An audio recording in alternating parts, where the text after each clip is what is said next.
the side, family.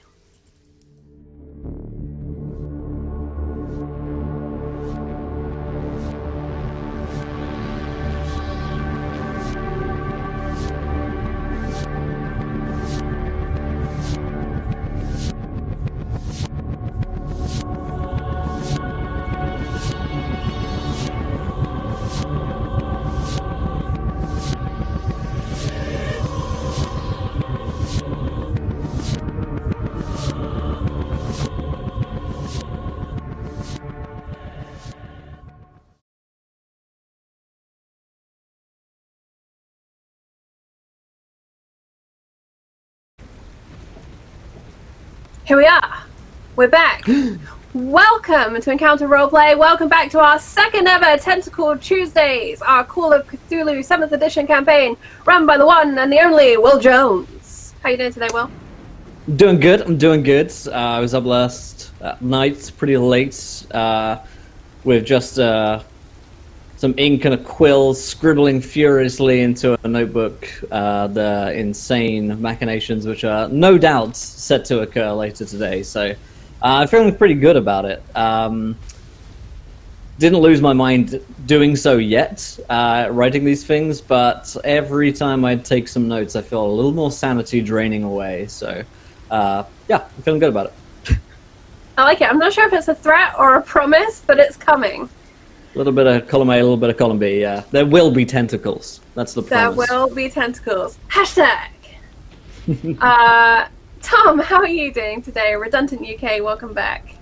Hey, thank you. I am not doing too bad, thanks. I'm always excited to be here for more tentacle action. That's the only reason I'm here. But yeah, I'm excited to see where this is going to go. I'm excited to learn more about all of the cast and stuff. Just excited to delve in again. You know, it's really good. It's really cool. It's that time of the week. Yeah. And Adam, Call of Cthulhu, welcome back. How are you today, sir? Yeah, excited to be here. Can't wait to see what's going to happen. Hopefully going to sidestep massive sanity loss. It's going to be great. Sebastian Wilkes, always dressed for a funeral. Look, I don't know how it is. I'm the only member of the cast who's male in a suit in the 20s, but nonetheless, that's happening. Hey, I'm here. Like, Will's a fucking ephemeral presence in this, and he's dressed more like the 20s than anybody else. Speaking of ephemeral but wonderful presences, love Lindy. Lindy, how are you doing? I'm doing super spiffy. I am excited for Call of Cthulhu as always. I'll be playing Miss Elsie Clark, acclaimed art critic and art thief. It's fine. It's, you know, dark stormy night, kind of maybe the perfect cover to steal something, maybe. I don't know. My rival's bringing all this suspicion onto our heads, so I might have to forego stealing anything this time. We'll see. But the kitchen, it requires that perfect piece. It does!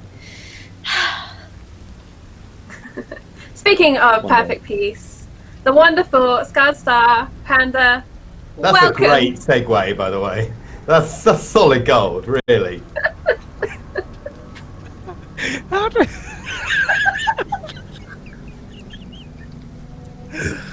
I sent you those pictures in private. Come on. I'm pretty good, and flannel can be fabulous. Just because I've not got a top hat on doesn't mean that I'm not dressed and ready to go. I mean, you're dressed and ready to go to a bar. You can go fuck yourself. Well, before we get to all of that entertaining action and we rejoin this wonderful cast, including Virginia Tanner, who definitely did not murder her husband, I do want to shout out Cascadia Gaming Supply, whose Kickstarter is going on right now. They are our sponsors for this week, and they make these amazing handcrafted dice coasters. And the top half can be custom engraved with logos, art, all of that kind of cool stuff. And then you flip it open, and there's another coaster, and it's got holes for all your dice to sit in. And it's got this really clever magnetic hinge on it. It's a small company, but I think it's a super fun product. And with Christmas, like, it's on its way, fam. It's now spooky season. That means Christmas season is next. I think this would be an amazing gift. So please do go and check out that Kickstarter. And go and check out the rest of our sponsors as well. Before we begin today's show, I would like to take some time to remind you about our sponsors. Fantasy Grounds, our virtual tabletop of choice. All of the beautiful maps and roles you see tonight are done using Fantasy Grounds, which you can try for free at fantasygrounds.com. You can also get all of your miniatures from Wayland Games. Go to waylandgames.co.uk and get yourself a huge range of D&D, Warhammer and 40k minis for up to 20% off regular retail price. And Tabletop Loot, who sell incredible dice. Go and check them out at tabletoploot.com.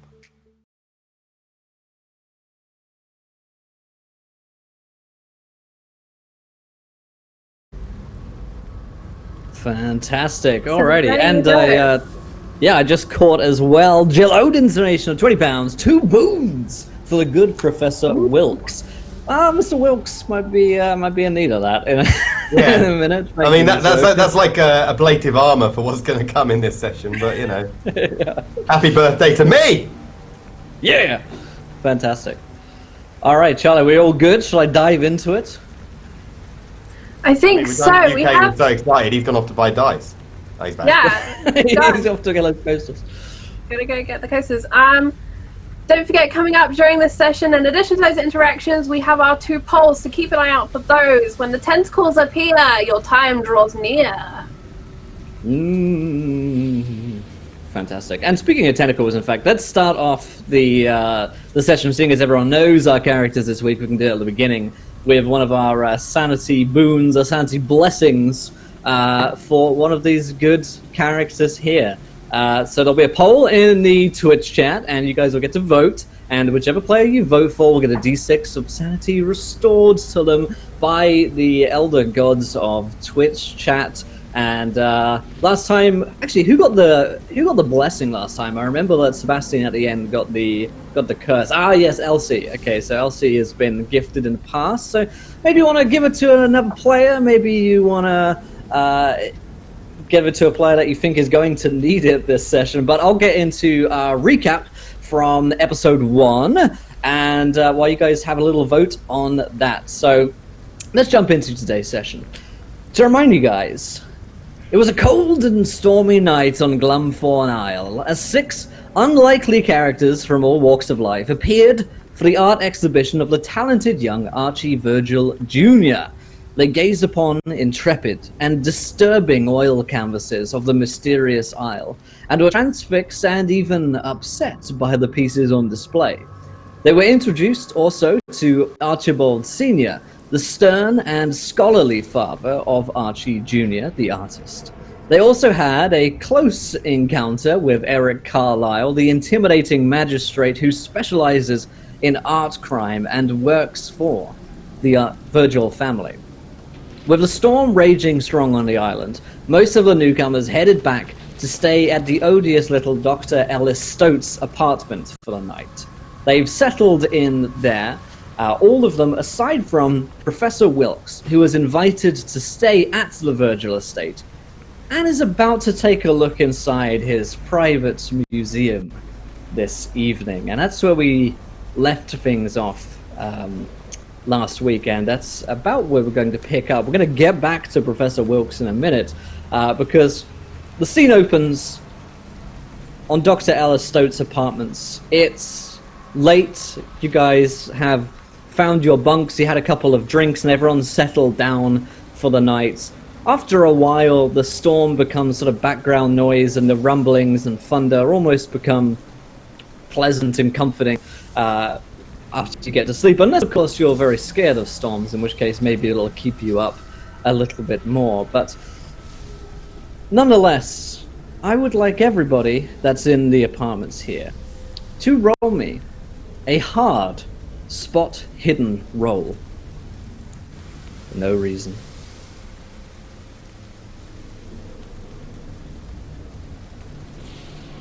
Oh, I fail so spectacularly. Oh, I'm so very sorry to hear that. I found about as bad as I could. 98. He doesn't sound sorry. Yeah, it's weird. Sometimes I say things that just don't mean them. Does anyone succeed? Let's see. I got a regular but not a hard success. Regular but not a hard. Mm-hmm. Hey. I think I see something. Hold on. You said a hard? Yeah. Spot hidden. Where is that on my shit? That is exactly a hard. Holy mackerel, that's awesome. Fantastic. Well, congratulations. Guys, it's a shame neither of these criminals who are known for, like, cunning managed to, catch sight of this, but the Right. faintly I'm a touched murderer. 65 and it. Hey, nothing's been proven.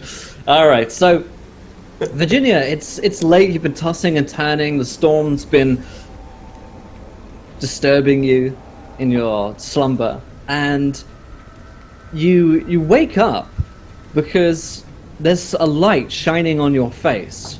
It's almost as though when you wake up and sometimes it's just a ray of sunlight coming in through your window and it's on your face, and so you just turn over. But it's strange. You blink your eyes open, and this white hot light has sort of burned itself onto your face for just a moment, and you sort of sit up, and you see from out of the window nearby that down by the docks, that seems to be the origin of this long beam of light. And as you look down at the lights, you notice that they seem to be changing color ever so slowly, sort of turning from a white to more of an amber to more of a red, and back and forth. And it seems like there are several of these beams dancing down by the docks. And you can check a timepiece, and it's about 2 or 3 a.m. at this point. So Virginia kind of shuffles closer to this window and watches them for a while. And then she turns across the room and says, Hey! Hey, Hank! Hank! And then she'll kind of get out of bed. She wraps herself in this little cover that's been provided, and she goes over and she shakes his shoulder. Hank!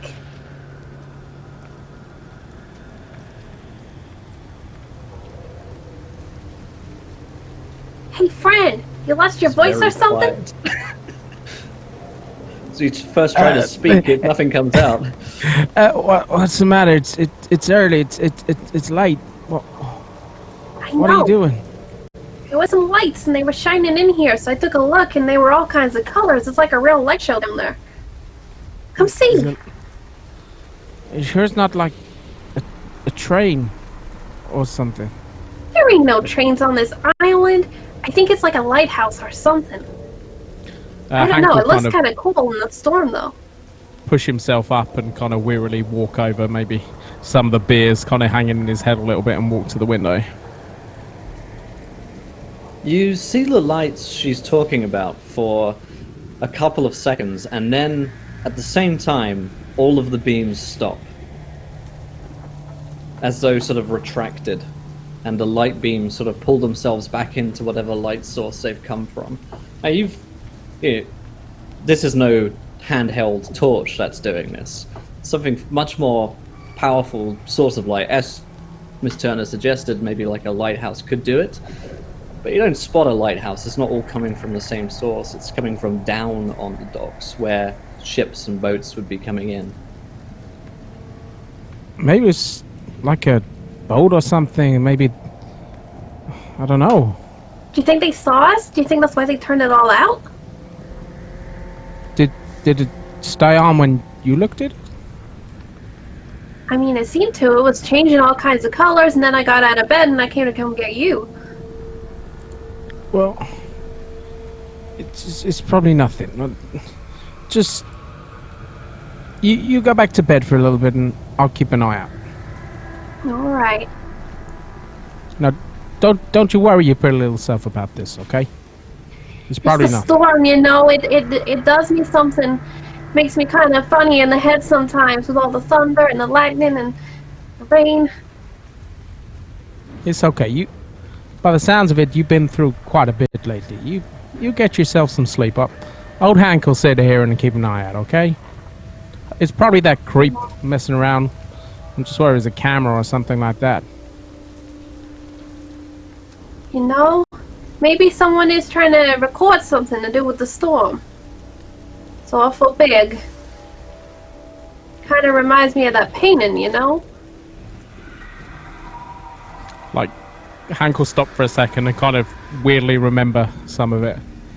Yeah, that thing's been floating around in my head as well. I don't normally like art, but something's stuck. Hopefully the storm will stop and we'll be on our way in the morning. Sure hope so. Now, you go get some sleep. And kind of Hank will point to her bed, and he'll just sit at this window because it's a bit odd, and something just doesn't sit with him there. Okay. You can't spot any figures moving in the darkness.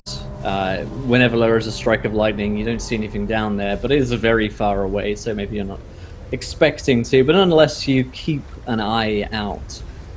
Meanwhile, elsewhere on the island, on the Virgil estate, on the second floor, Mr. Archibald Sr. is opening a set of doors to his private collection for Professor Wilkes. Good news! I won some sort of sanity boon. Let's deal with that. Let's deal with that first. He certainly did.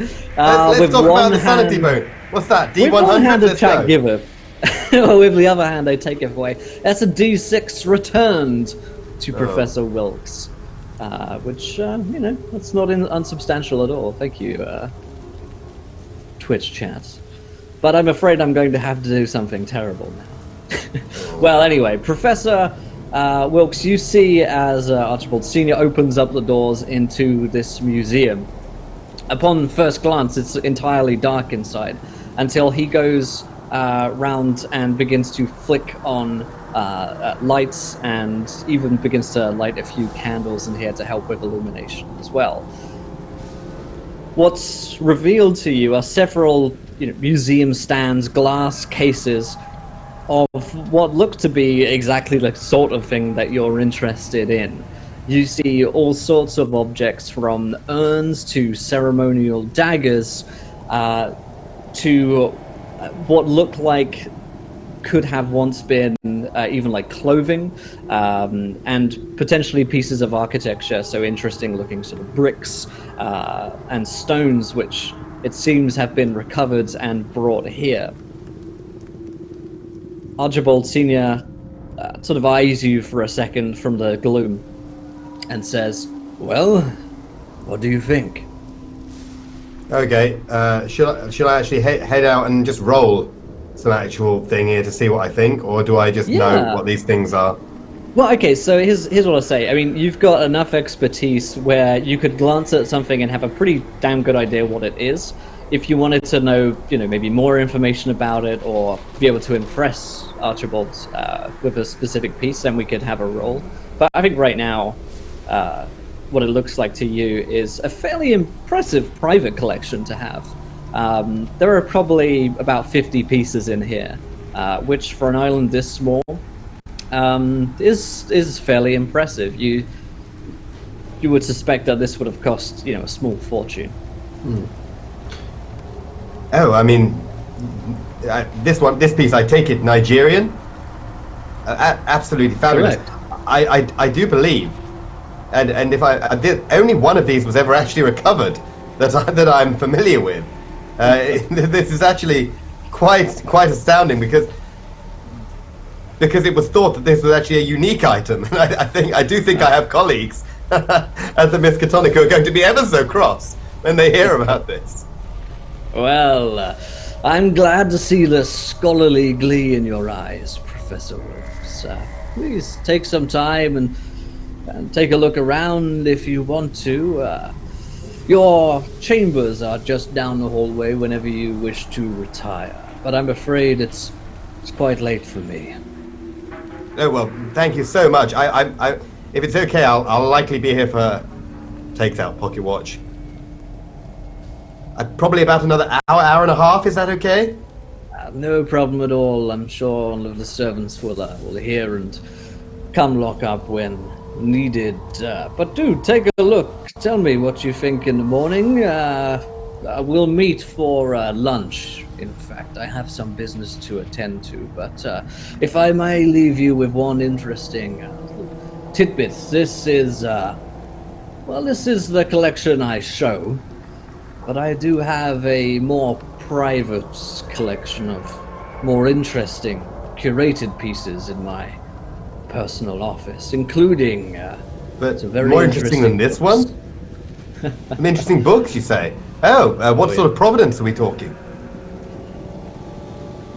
Some very interesting books indeed, Professor. Perhaps you would be interested in at least knowing the title of one of them. You see, we've recovered the first story, part of a collection.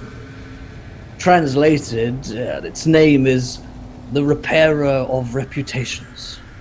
Perhaps you've heard of it? I'll probably do an occult roll to see if I Yeah, heard give of me it. an occult roll. Yeah. If I fail this, I'm going to be so disappointed. Like, my entire stat is in this. It's just the 1 to 100 thing, right? Yeah. Okay, well, I passed that. Then, yes, you may well have heard in your occult dabblings that this would be the first story in a play called The King in Yellow. Oh. Few I mean, copies of the yeah. play lurk around, but it would be a rare find. Interesting that he's only recovered one story and not the whole play. Right, to what degree am I concerned rather than interested at this point with this piece of information? Purely of scholarly interest. It'd be worth, Right. in Oh, today's no, money, absolutely. Fascinating. millions. Yeah. Oh, yeah. You have one of the... Only one of the... I'm afraid so, but it is itself a very rare find. Well, I'm hoping I mean, to it's recover... staggeringly rare. Some might say breathtakingly rare. Some might say very almost... How did you come across? We'll talk more in the morning, Professor Wilkes. I promise you that. Yes, I look forward to that with great intent. Very good. Well, good night, Professor. No, good night indeed, sir. And he stalks off into the estate. Okay, I mean, I'll spend the next, hour and a half, 2 hours looking through every single piece. Yeah. And worrying mildly that somehow somebody on this shit-kick island has acquired any part of the King in Yellow. Well, I mean, if for no other reason than the not from an eldritch perspective, from the sheer staggering rarity of That's such right, a thing. Yeah, that does play on your mind a bit, but it seems from this collection that he has here that Mr. Virgil clearly has ways and means of acquiring items and I artifacts. mean, he must have a gigantic amount of wealth at his That disposal. much is clear. Yeah. But probably also friends in places like British Museum and of course. Expeditions and stuff like that. His promise about making a substantial grant to your department sounds like it's probably backed up by by reality, which is helpful. So you spend about the hour or so taking a look at these pieces. Nothing of such interest that it would ding on your occult radar. But several of these pieces probably would be used in sort of occult rituals, in more scholarly senses, I suppose, that they were from an ancient civilization and whatnot. So after about the hour or so, go ahead. John. Thank you very much to Elliot Wrights, has donated a crit success for Professor Wilkes. Hey. So, Adam, when you decide you want to just auto pass a roll, just let Will know, and you will. I'm a big fan of everybody in the chat who isn't screwing me this week. What have you done? Well, To which devil did you sell your soul? You see, this is how you do it. You inspire sympathy by losing sanity for a week, and then you just get a rash of success, and so you're Herculean, occult bias. That's it. So, after about an hour or so, do you head back into your room to rest for the evening? I mean, I'm going to head back into my room, not so much to rest as to commence making notes on the various items that he's had. And I'm going to be primarily concerned with remembering anything I can. Because this is the... Right. It's a bit like being, told that somebody has the Dead Sea Scrolls in their private collection. So I'll be... My primary focus will be in remembering anything I can consider in terms of who he might have acquired that from, who I think he might have got this what the actual path to this, because up to this point my opinion of this island has been that if it all burned down, that would be fine and probably quite nice for the sea. But now I'm confused by why this person lives here when the level of wealth and connection he must have would have implied that he should live somewhere on the central mainland. Yeah. And I mean, it would probably be interesting for you to ask around and learn a little bit more about the Virgil family, because I guess that's not... it's interesting in itself that you haven't heard the name that much, Yeah, I mean, as soon as I have the opportunity to get to a telephone, there'll be a number of professors around the place that are going to get slightly flustered phone calls about this gentleman. Yes, indeed. All right, so then you rest and at some point probably get to bed. But heading back over to the doctor's apartments for the evening. At this point, Hank, you've probably fallen asleep again against the side of the window, or headed back to bed. And I would like everybody, including Professor Wilkes, to make me a sanity check. I don't like this, Will. No reason. Yeah, I'm not a fan. Yeah, I'm good. Oh! Okay. I am not. Good. Okay, so it looks like... Anyone else fail? Reggie failed? Fucking 2 rolls and they're both over 90. It's not a good start.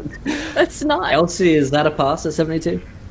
It's a pass because I got 3 sanity last week from the poll. So Ah, I'm at 73. With chat. Woohoo! All right. Okay. Let's roll this. Okay, so Hank, you lose 1 point, and Reggie, you lose 4 points of sanity, and I'll tell you why.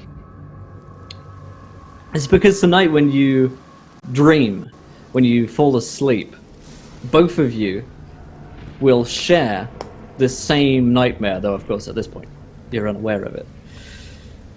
The two of you fall into a deep and disturbed slumber.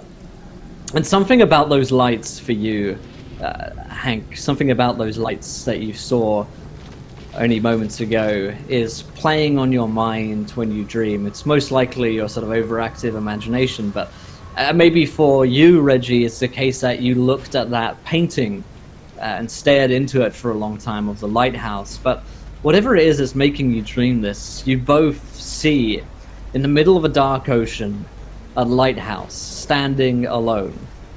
There are several beams of light which are coming out from the lighthouse, and the colors are changing brilliantly and incredibly fast. Hank, where previously you saw it was a slow change from white to amber to red, now they are dancing colors. They are shifting and changing prismatically. And then you begin to hear this slow at first, but growing faster and faster, this overwhelming sound of screaming.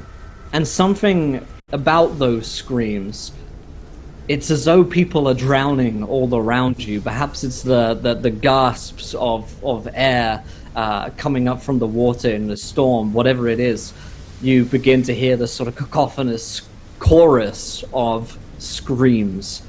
And then you look at the lighthouse, and all of the lights go out for a second. And then they flicker once, twice, and then 3 times. And then you wake up. And with a gasp, both of you sit up. sweat is beading across your foreheads, and you may well have been having that nightmare for quite some time. As the two of you awake, it's about 6 a.m., and you can see that while the storm is still happening outside, it has abated somewhat, enough for you to be able to tell that it's morning. So Reggie's gonna get it. Oh, well, bloody hell!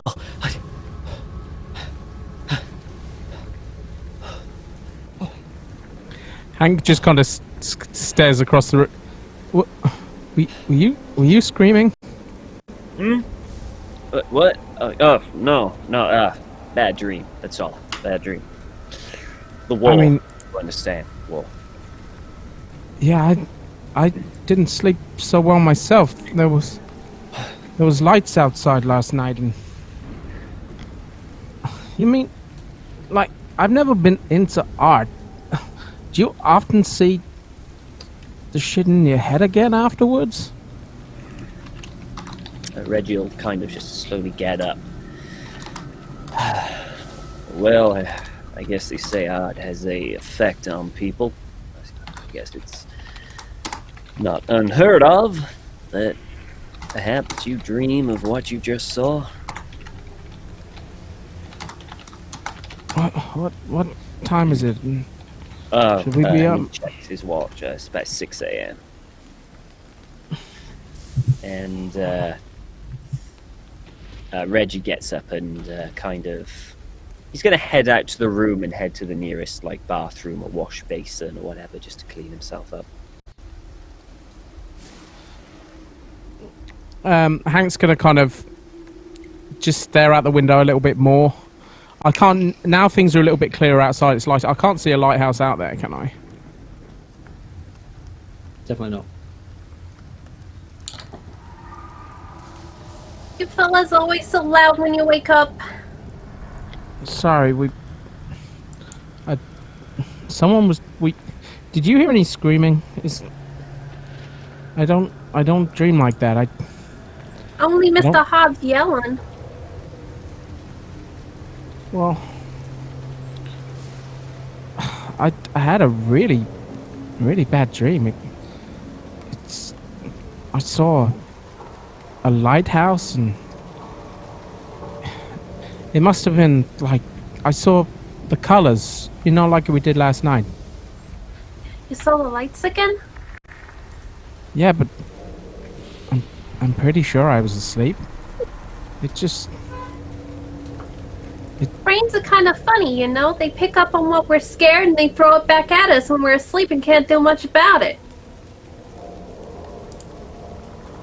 I've heard people screaming before, like in the stands watching, but the screams I heard tonight, they made me feel. And like Hank will go pale in the face, and he'll kind of run to the bathroom holding his mouth. Oh no. When I get back, I'll have to give him the details of my doctor. I'm sure he's got a pill that'll sort him right out. You'll find Reggie in the bathroom with the wash, just washing his face in the...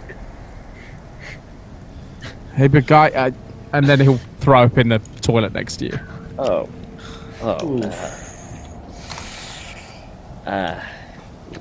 Next to you? Really, that's gross. Didn't really sleep that well, huh?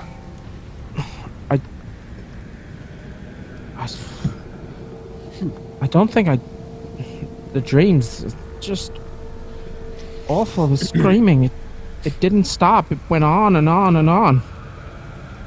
Well, maybe you shouldn't drink whatever you drank last night. Hank kind of gives a defeated shrug, and then spits up. As he does that, Reggie's going to go, "Hey, come on, let's go get some breakfast," and he'll pat him firmly on the back as he goes out.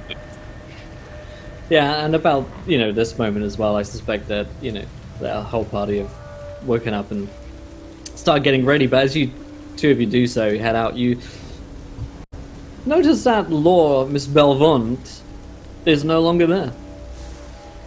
There looks like there is a letter in a spidery crawl which has been left where she was sleeping before.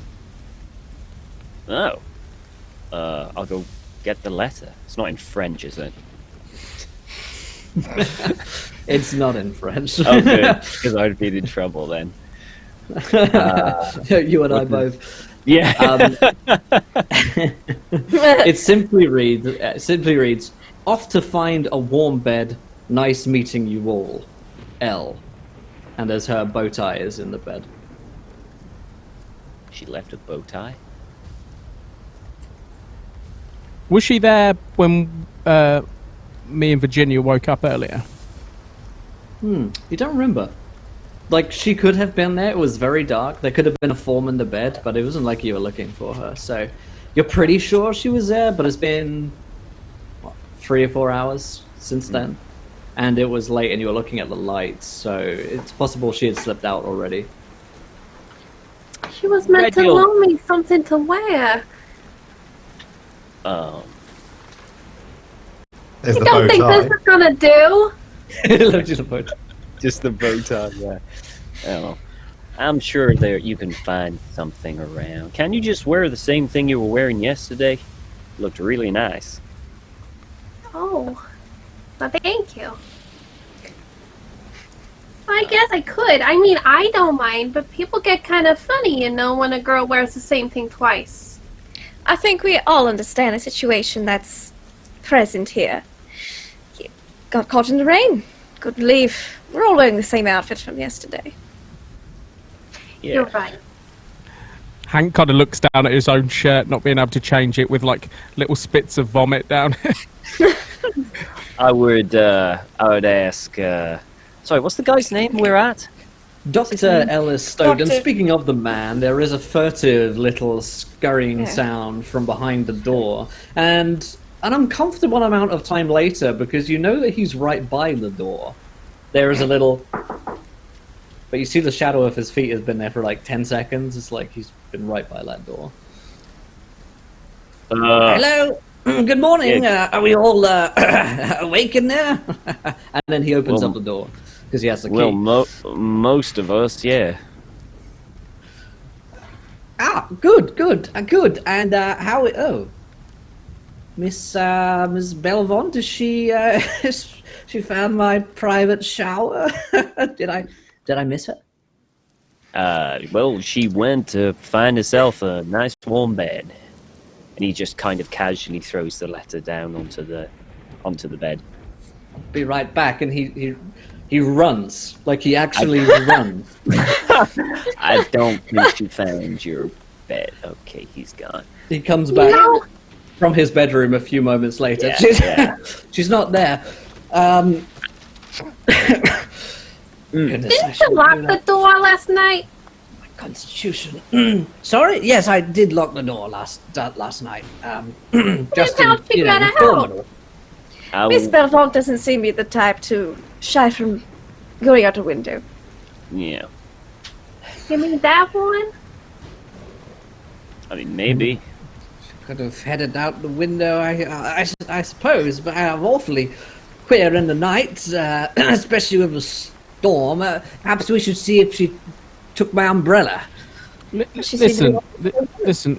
I'm gonna ask you a question. Do you often get lights from the docks? Is there light shining in the window? He looks at you very abruptly, as though you've said something, maybe not rude, but something that like oughtn't to be said.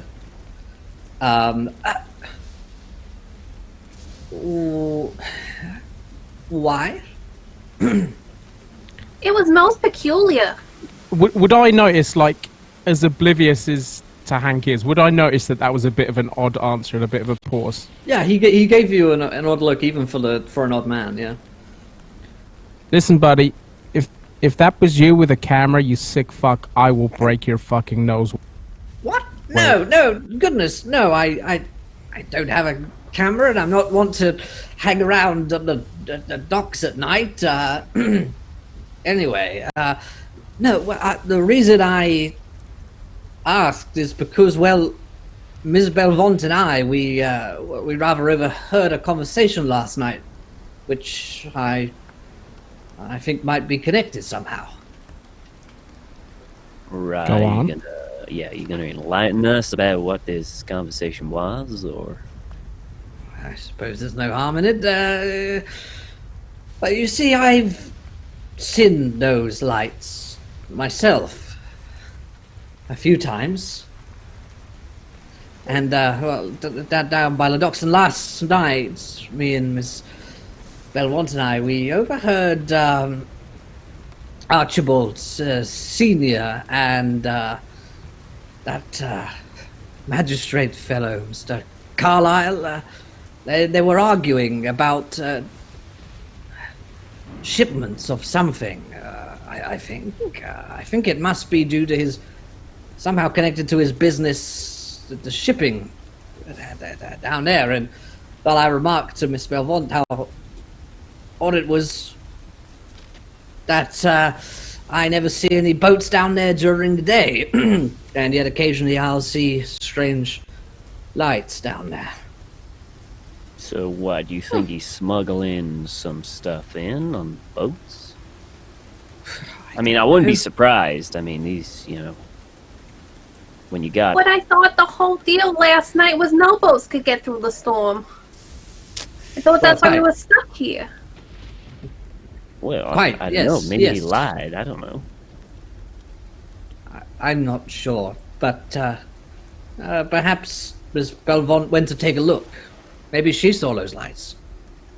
They are quite entrancing. Perhaps we still need to look for her. I mean, she's a grown woman. She can go do what she wants. I'm sure she'll be fine. Well, sure, but it was stormy and dark. Anything could have happened to her. Well, either way, you're going to want to head down there to see if you can catch a boat off the island, I suppose. That is a very good point. Yep. Perhaps I will make my own investigation into Miss Belmont. Yeah, you do that. Yes, I think I will. Yes. So, Miss Turner, I'd be happy to escort you down the docks, if you would do me the honor in doing so, and we can talk about your lovely books that you have at home. Oh, that's right. Sure. I'll leave you to get ready, and I shall meet you downstairs for breakfast. He turns to there is breakfast, right? Yes. Yes, there is. I'll go find something. I'll be right back. And he closes the door, locks it, and scurries away. 10 minutes later, he always lock the door behind him? Why have I got the better host? I know, right? What's going on? He's the one stuck in the blooming mansion that's going to kill us. Okay. I got a bad feeling about him. And Virginia's going to go over and she's going to check that window. See if she thinks she could get through that window. She's a little bit taller than Miss Belmont, but she's you like... could. Okay, so here's what I'd say. You could, but certainly not without a fair amount of noise. I mean, opening a window like that, it's one of those... It's not bolted down, but it's like, it's old and creaky, and you have to really give them a shove. So you think maybe you would notice that maybe if the noise of a storm you wouldn't. Who knows? You would expect to see maybe like a bit of torn clothing, or maybe there are footprints outside. I learned a lot about investigating when they were investigating me. And I just don't think this is where she went.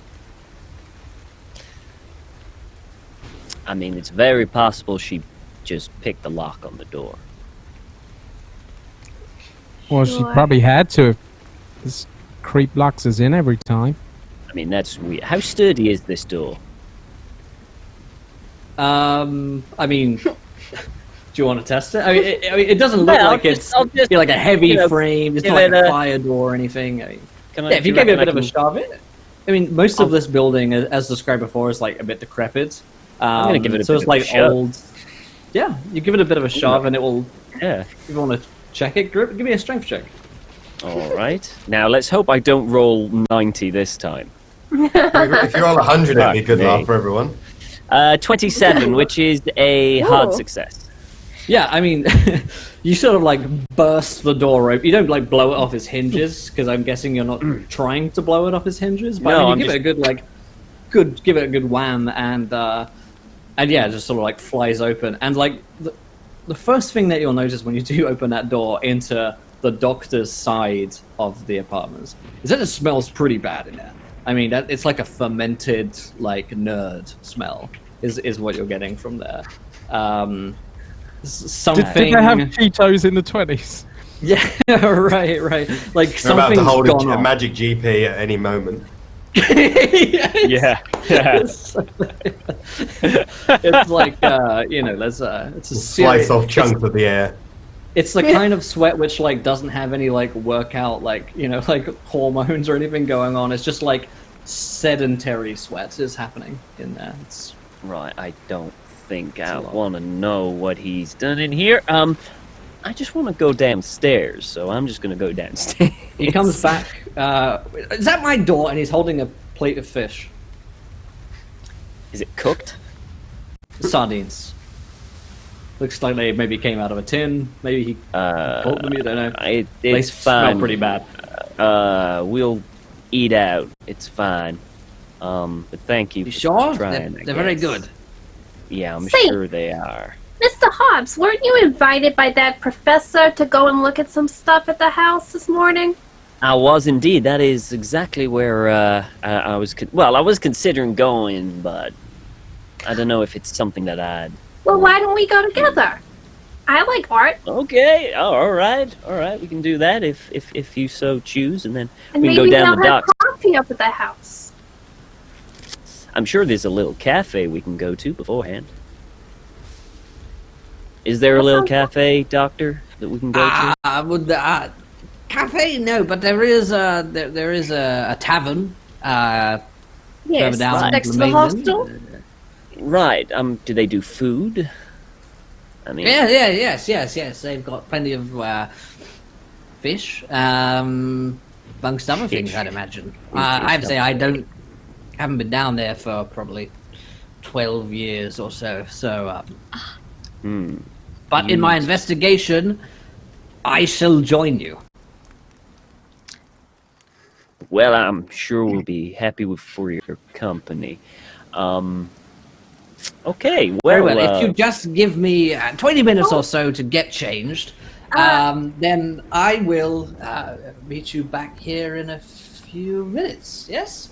He begins to close like the door. 20. 20 wait, minutes. well, yeah, well, Fine, we'll 20 wait. minutes is We'll fine with wait me, yeah. downstairs. Okay. Very good. I just have to finish something up. No. Stop there once. Did you say a shower? Got like the key is about to go into the lock. Did I hear you saying you've got a private shower somewhere? Because I could do with a shower about right now.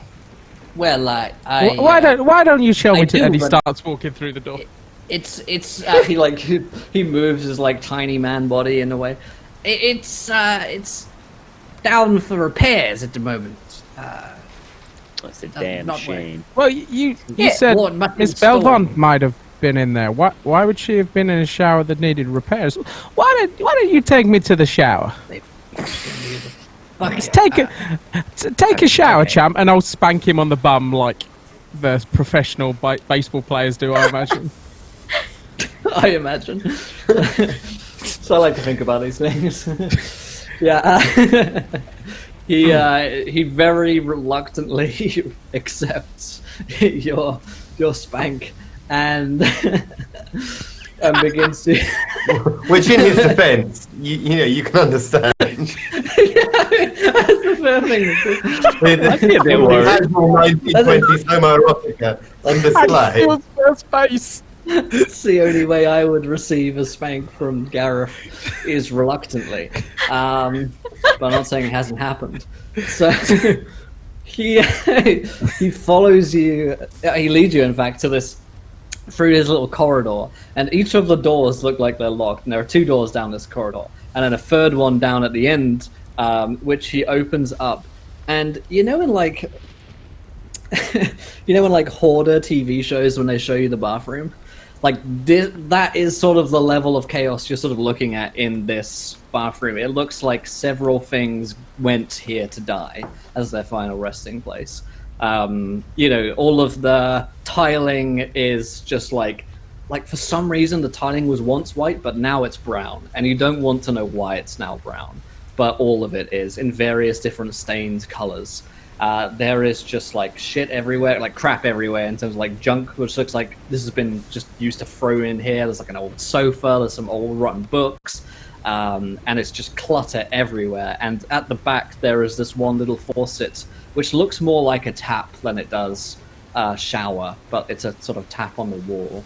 And he says, well, it's a little messy, but I had to make room, so... This is disgusting. Well, it needs a little spruce, I suppose, but I have instruments and tools in my work things elsewhere, so this all had to go somewhere, and well, it seemed like the natural place. I have never seen a man that needed a wife more than you. And I'll pat his backside again as I send him out the door. Very, very, very good. You notice that as you head back out the door, that it seems like the rooms which are locked but down this corridor that seem to be where he claims his surgery practice is, or whatever it is.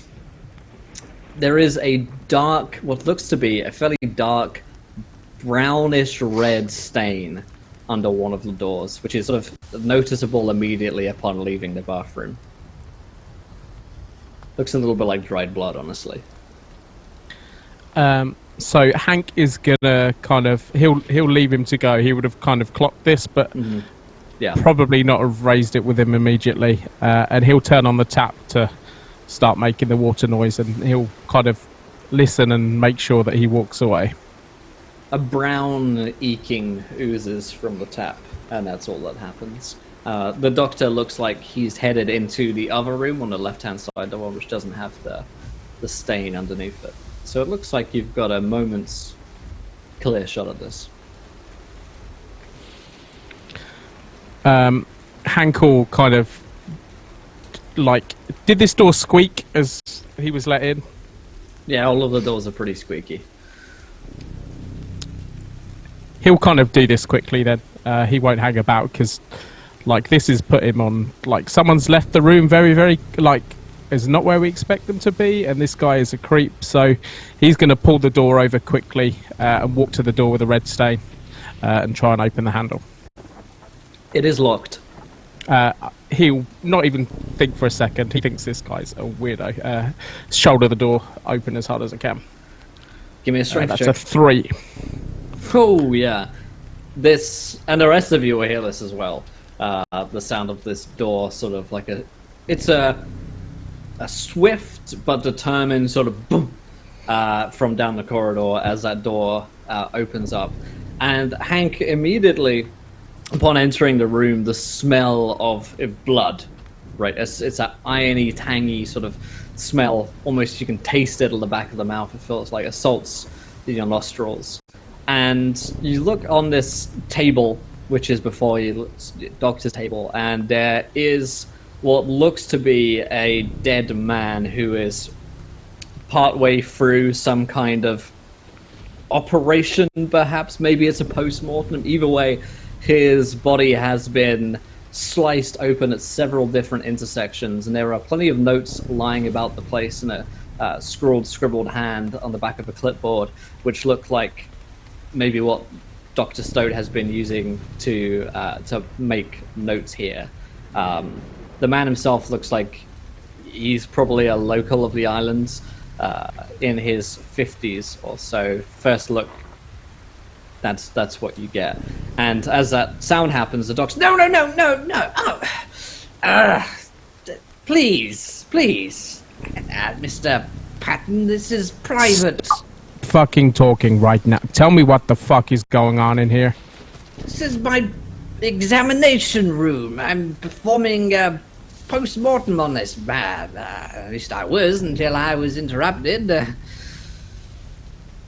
We are asleep 3 doors down the hall, and you're cutting some fucking man open.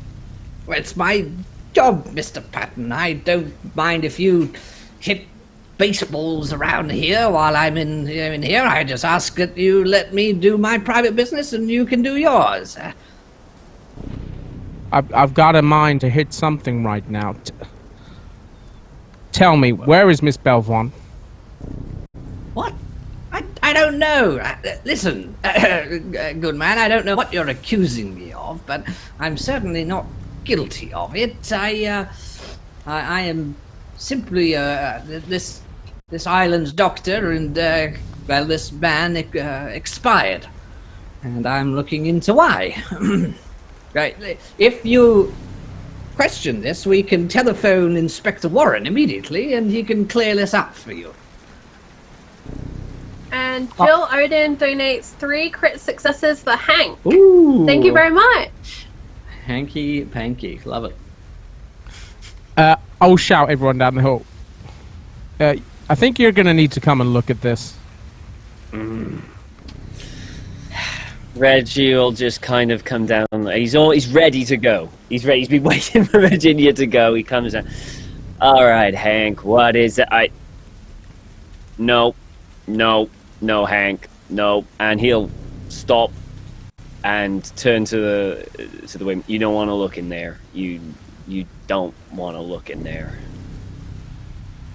And just walk back down the corridor. I ain't ever seen a bathroom like this. What's a sofa in that bathroom? I'm not going in. I don't need to use the bathroom. This dude's weird, and they seem to be busting down doors, and I don't need to be implicated in anything else. Now, I'm trying to lay low. again, we might do this differently from where I'm from, but is it normal for a man to have a dead body on a table in a bedroom? Well, as you see, I have limited accommodation here. I gave you the bunk rooms where I will normally sleep. And I had to do my work in here. And it's important. You see, there's only a limited amount of time I have to work on the body. Else the data could be corrupted. Now, this, I understand, is visceral, but there is nothing illegal happening here, Mr. Patton, let me assure you. I can't be within 10 feet of another dead body, so I'm going to go with Mr. Hobbs. I would just feel a lot better if we knew where Miss Belvon was. Wait, whose body is it? It's a sailor's body, if you must know. Something tore him up out there, and I have no idea what. Perhaps a shark, or perhaps jagged rocks, but some creature. There's no clear way of putting it. Ripped him apart, and I want to know what. As does the inspector. This is the 3rd one this year, I think. Maybe just close the door, Hank. Yeah, Hank's gonna get a little bit flustered and embarrassed. He seems to know a lot. What? I mean, I she was missing, and there was blood. No, you're right. We should look for her, but I don't think that's her. It's most certainly not, and feel free to take a look around the rest of the place if you must to see if she's around somewhere. But I can assure you, she isn't. Yeah, well, I'm sorry. You're just kind of creepy, and I overreacted. I'm sorry. I'll admit it's been a while since I've had any visitors at the place, so perhaps I have not been the most gracious host. I apologize for what you and Mr. Reginald had to see. But let us move on from this unpleasantness, shall we? Listen, put it here and Hank will offer a hand. It's no hard feelings, okay? It's a very sweaty palm finds its way into yours. And I'll kind of close the door and kind of look at the splintering on the front. I'm sure someone will be able to fix that up. No problem. That's fine. I'll do it. You're not the first. Fine. Why don't you all go ahead? I'll catch up with you later. Okay, and I mean it. No hard feelings, okay? And he disappears back into his laboratory. Hank will walk back to you guys as meekly as a man who's just bust a door open for no reason. Be right back. Well, are we all ready for breakfast then? I mean, I've just been standing by the door, bleeding Yeah. out the whole time. you'd have done the same thing, right? I don't break down doors. No, not really. No, I wouldn't have, Hank. No. It was Also, very the man is a masculine of doctor. you, though. Yeah, yeah. I get Say myself in all kind of. They've always said that I think before I act before I think, and yeah, it's, I mean, I can believe it. I mean, in some cases that'll be good. Just this wasn't one of those cases. and if you were missing out had done the same thing, it's kind of a compliment if you think about it. Why don't you ask Miss Clark to join you for breakfast, since Mr. Hobbs asked me and all? And he'll smile and extend his arm out for you to take it. Oh, this is a double date. Oh, okay, and he'll offer an arm to Miss Clark. She'll just close her eyes, give a look at Reggie.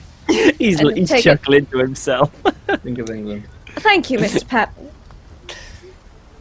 And Hank's gonna be all polite, for the next 10 minutes on the walk there.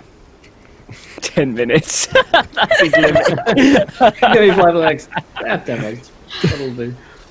Okay, so where are you guys headed? First. To the tavern.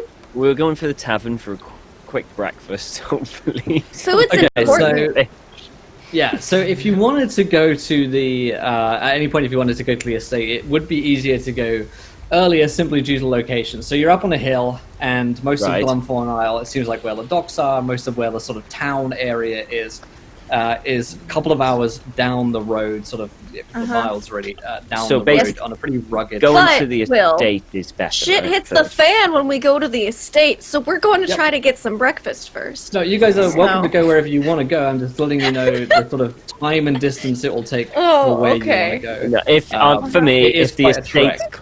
if the estate's closer, I'll go to that first. I think I'm we just might be able to saying, get some better I looked food at some the nice estate. architecture and then went to sleep and probably had a lovely breakfast while you were breaking down doors, finding dead bodies and getting locked up. So just on who's winning? Like the estate's a sick shit right here.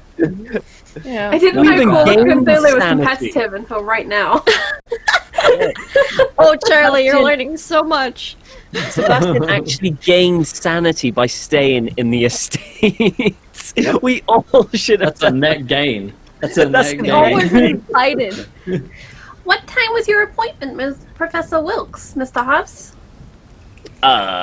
He just said morning. In fact, I mean, it was Professor Wilkes that invited me, not the actual owner of. Well, why don't we, since it's on the way, we stop by and see Mr. Wilkes on the way to the tavern. I'm sure it won't take terribly long. That's a good idea. Please do not tell Mr. Wilkes what happened in there, okay? Which part? Just any of it, All of okay? Me throwing up, me busting the door down. Just let's skip Speaking over of that which, part. here, you should take this. He'll Oh, quite shit. happily mop up the vomit off his shirt with it and hand it to you back. Keep the Thank handkerchief. you, darling. No, keep it. It's for you now. Just keep the handkerchief. Not a good Okay. start. To I have another. So, yeah. All right then. So you guys will head back up the track, and as you remember, it was maybe a 20-minute walk from the estate. And there isn't really a path so much as there is a sort of somewhat beaten track. But due to the storm, which I mentioned has abated to the point where it's a little more distant, and it's a little less rain, making it easier to go, and the wind has died down a little bit at this point as well. But nonetheless, it is a very sort of murky, muggy journey over to the estate, where all of the muddy fields has just sort of descended into being close to a swamp. You'd really want sort of welly boots going through a place like this. So any other footwear aside from that will find yourself sort of up to your ankles in mud, and it's probably sort of sprayed all over your legs by the time that you get up to the estate as well. You're looking quite disheveled in that way. And of course you're wearing yesterday's clothes as well, and you haven't had a chance to, wash or iron anything. So Hank will You're looking a little unironically bit worse. offer a piggyback to Miss Clark. I think in an effort to keep herself more clean, she will accept. It's honestly that's probably not a strange, altogether that strange if Elsie has like a nice dress or a nice piece of clothing Yeah. for a gentleman to offer such a service. So I like to think that Hank doesn't say anything, just simply bends, and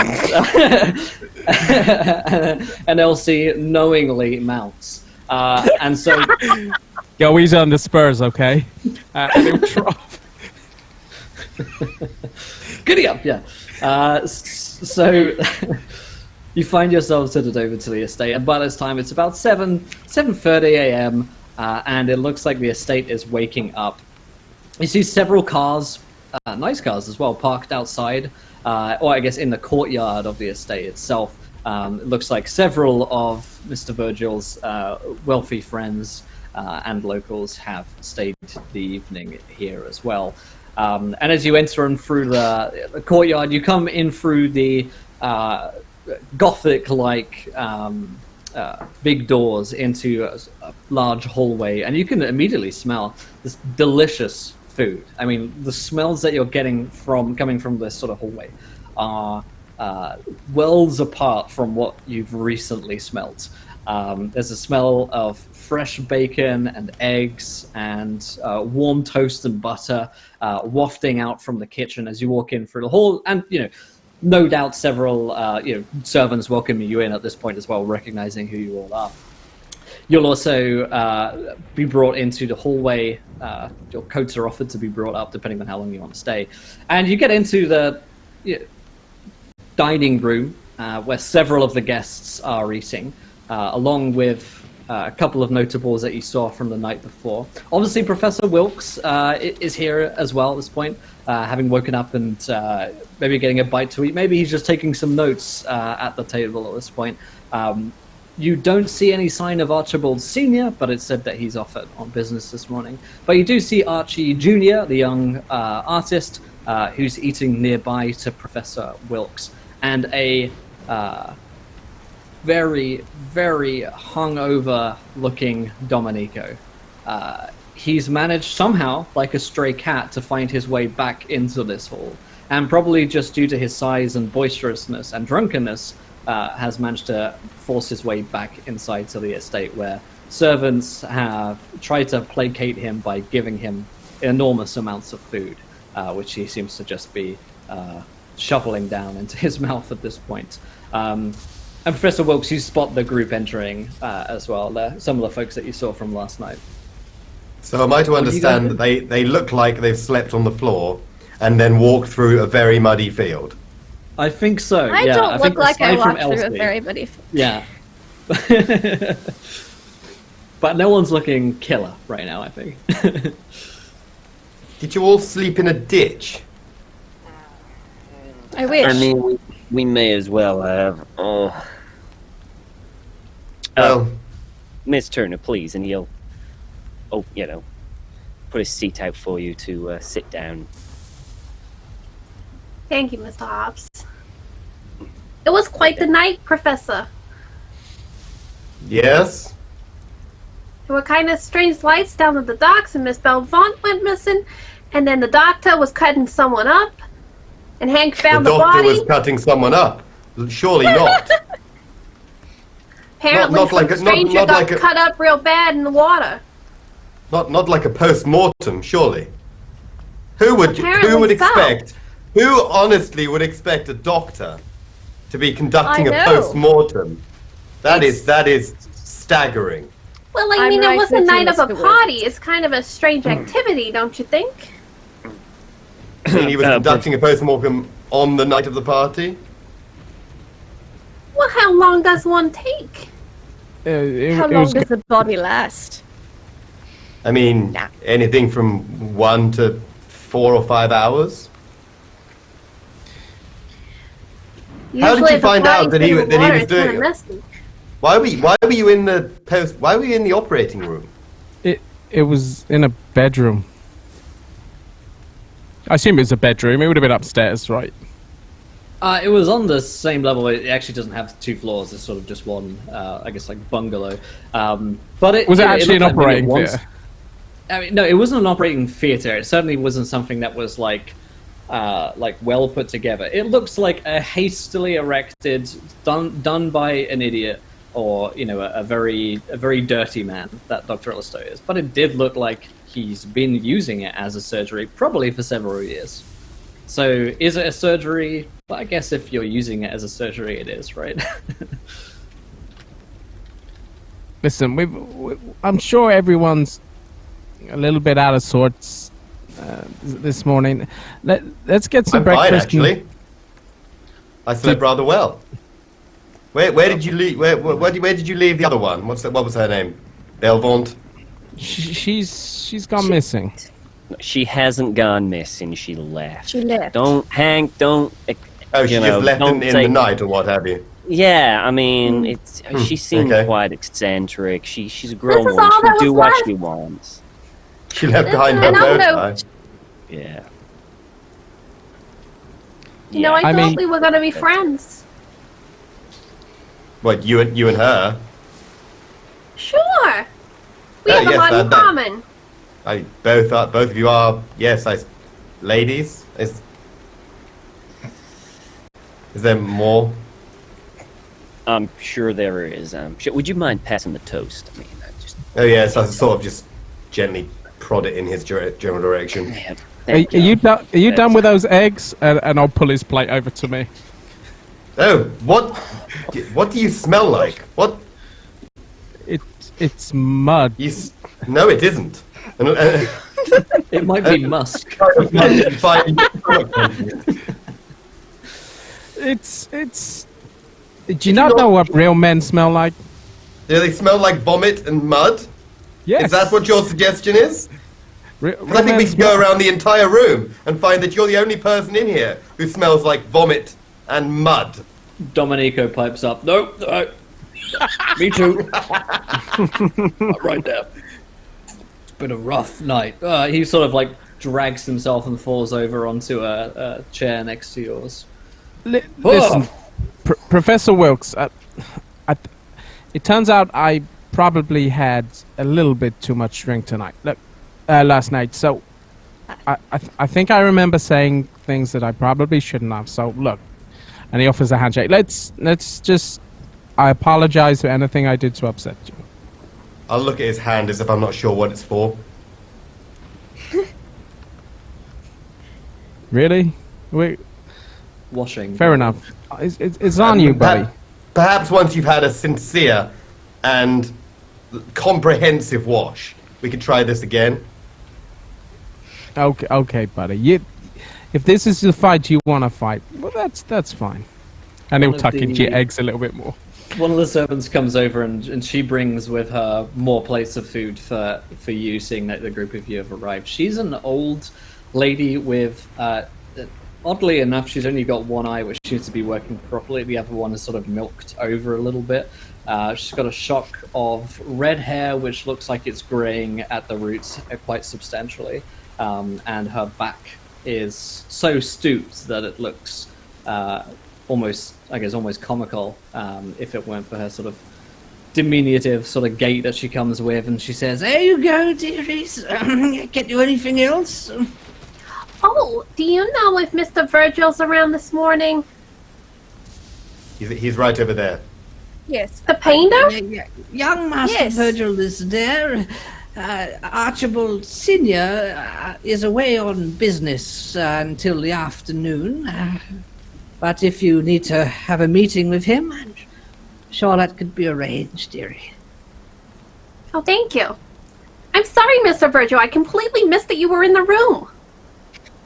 he's and it's like a large hallway that you're in, like dining room that you're in. So you're at separate tables. There are plenty of people eating different places. So he sort of like waves over from his breakfast and says, "Very nice to see you again. I hope you all slept well despite the storm." And just sort of like tips his drink towards yours, and he stays seated where he is. I think after my eggs, I'm gonna go and have a talk with him about that painting. Sure, why not? Sure, you go ahead and do that. So, Professor, did you see what Mr. Virgil, it is Virgil, isn't it? Mr. Virgil Sr. Had to offer? Oh, his collection, it was fascinating. Yes. Some Nigerian pieces, wonderful. A book that... I wouldn't want to call him a liar, but I would need to corroborate if he has in fact got a copy. But otherwise, yes, some truly, honestly, much more money in his collection than I would have possibly expected given this island's general demeanor. Really? Really? Wow. Oh, yes, It's you're old interested money, Professor Wilkes. Old money indeed. And this old sort of hag, like, she seats herself down, which is like somewhat presumptuous for a servant, but you get the sense that she's sort of something of an institution here amongst the serving staff, and just sits herself down and says, Oh, yes, the Virgil family made their money long ago. And they've stayed in the family ever since. But there have been whispers, I have to say, of some untoward business in their past. But I shouldn't gossip. No. and she gives you this look like she really wants to gossip. How about, do you think I could have a look at this? Could you take me to this collection, and then you can gossip and tell me the whole story while we have a look? No. There is a key which only Archibald Senior keeps on his person. It's a private collection, but the most private collection of all, it is said, he keeps in his bedchamber, alone. Few enter, fewer still return.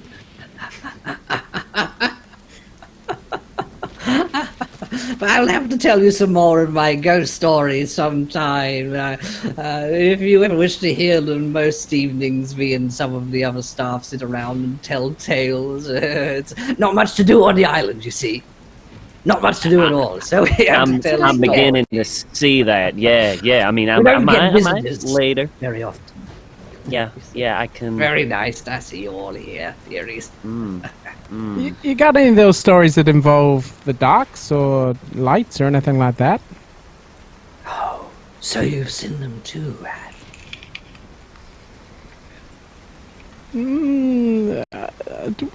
Do go on. You enlighten me. Well, it's interesting. You see, the lights reveal themselves, it says, to only a few on a dark and stormy night. What could the lights be? Perhaps a lone ship out at night calling to a lighthouse. But there is no lighthouse on the island, so your guess is as good as mine. And I have to say, my eyes aren't quite so good nowadays. Especially this one. But I will tell you this much, newcomer. It would be wise to stay away from places such as the docks. It's private property, you see, and there are all sorts down there at all hours of the night, or so I hear. Ruffians and vagabonds and the like, and drunken sailors looking for a good time. But those days are all behind me now, I promise. Anyway, I'll let you get on. Thank you. That has been just delightful. Please don't hesitate to leave. Yes. I think we just realized that is what happens when you stay on this island for your whole life. You slowly go insane. So that's just really encouraged me to want to get off this island. Yeah. I mean, aside from the collection, which, quite frankly, was impressive, there's still nothing here that I would enjoy for a second day in a row. Yeah. I know a great place for chowder just by the ferry. Really, Miss Turner? Well, you have to show me that. Oh, that's not chowder, dearie. She says as she scurries into the kitchen. Oh, was I rude? No. On this occasion, I think it's actually safe to say that you were the lesser of the two peculiarities in the conversation. Thank you, Mr. Wilkes. I mean, Professor. Oh. Well, Virginia, did you hear that? At least those lights, you were one of the lucky chosen few, apparently. Maybe it's your lucky day after all. I don't know if I felt so lucky. They were kind of spooky. I would avoid the chowder, though. Yeah, absolutely. Yeah. I think we better, head back to the mainland and get ourselves a nice restaurant where we can get some proper, decent food. I mean, did you guys want to take a car, or were you happy to just hike through the mud again? Well, I mean, if you have a car, I'd be more than happy to have a look. No, I was going to go back with Michael's, but it's entirely up to you. You did seem rather adept at the hiking. Hank is very outdoorsy, it turns out. That does not surprise me one bit.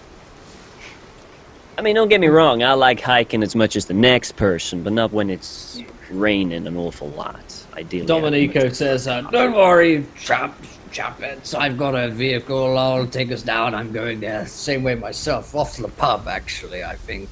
So they've got better I mean, are you food driving? than I mean, are you going to be the one that's driving? I can. Yes, I'm perfectly... No.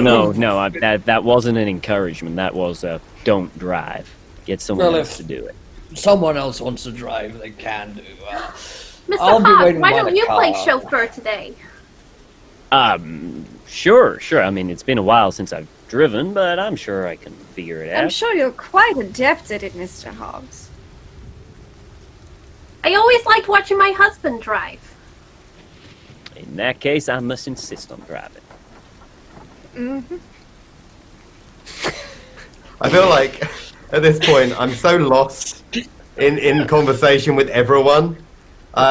These two are constantly in this sort of weird half flirt, half antagonistic relationship that I can't quite work out. He is somewhere in my viewpoint between slug and earthworm, and making his way up to dog. And I'm a little frightened of her.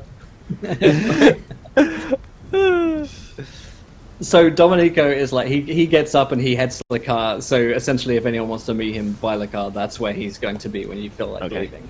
But yeah, if you guys want to, Virginia, did you want to go and speak to the young artist, young Archie?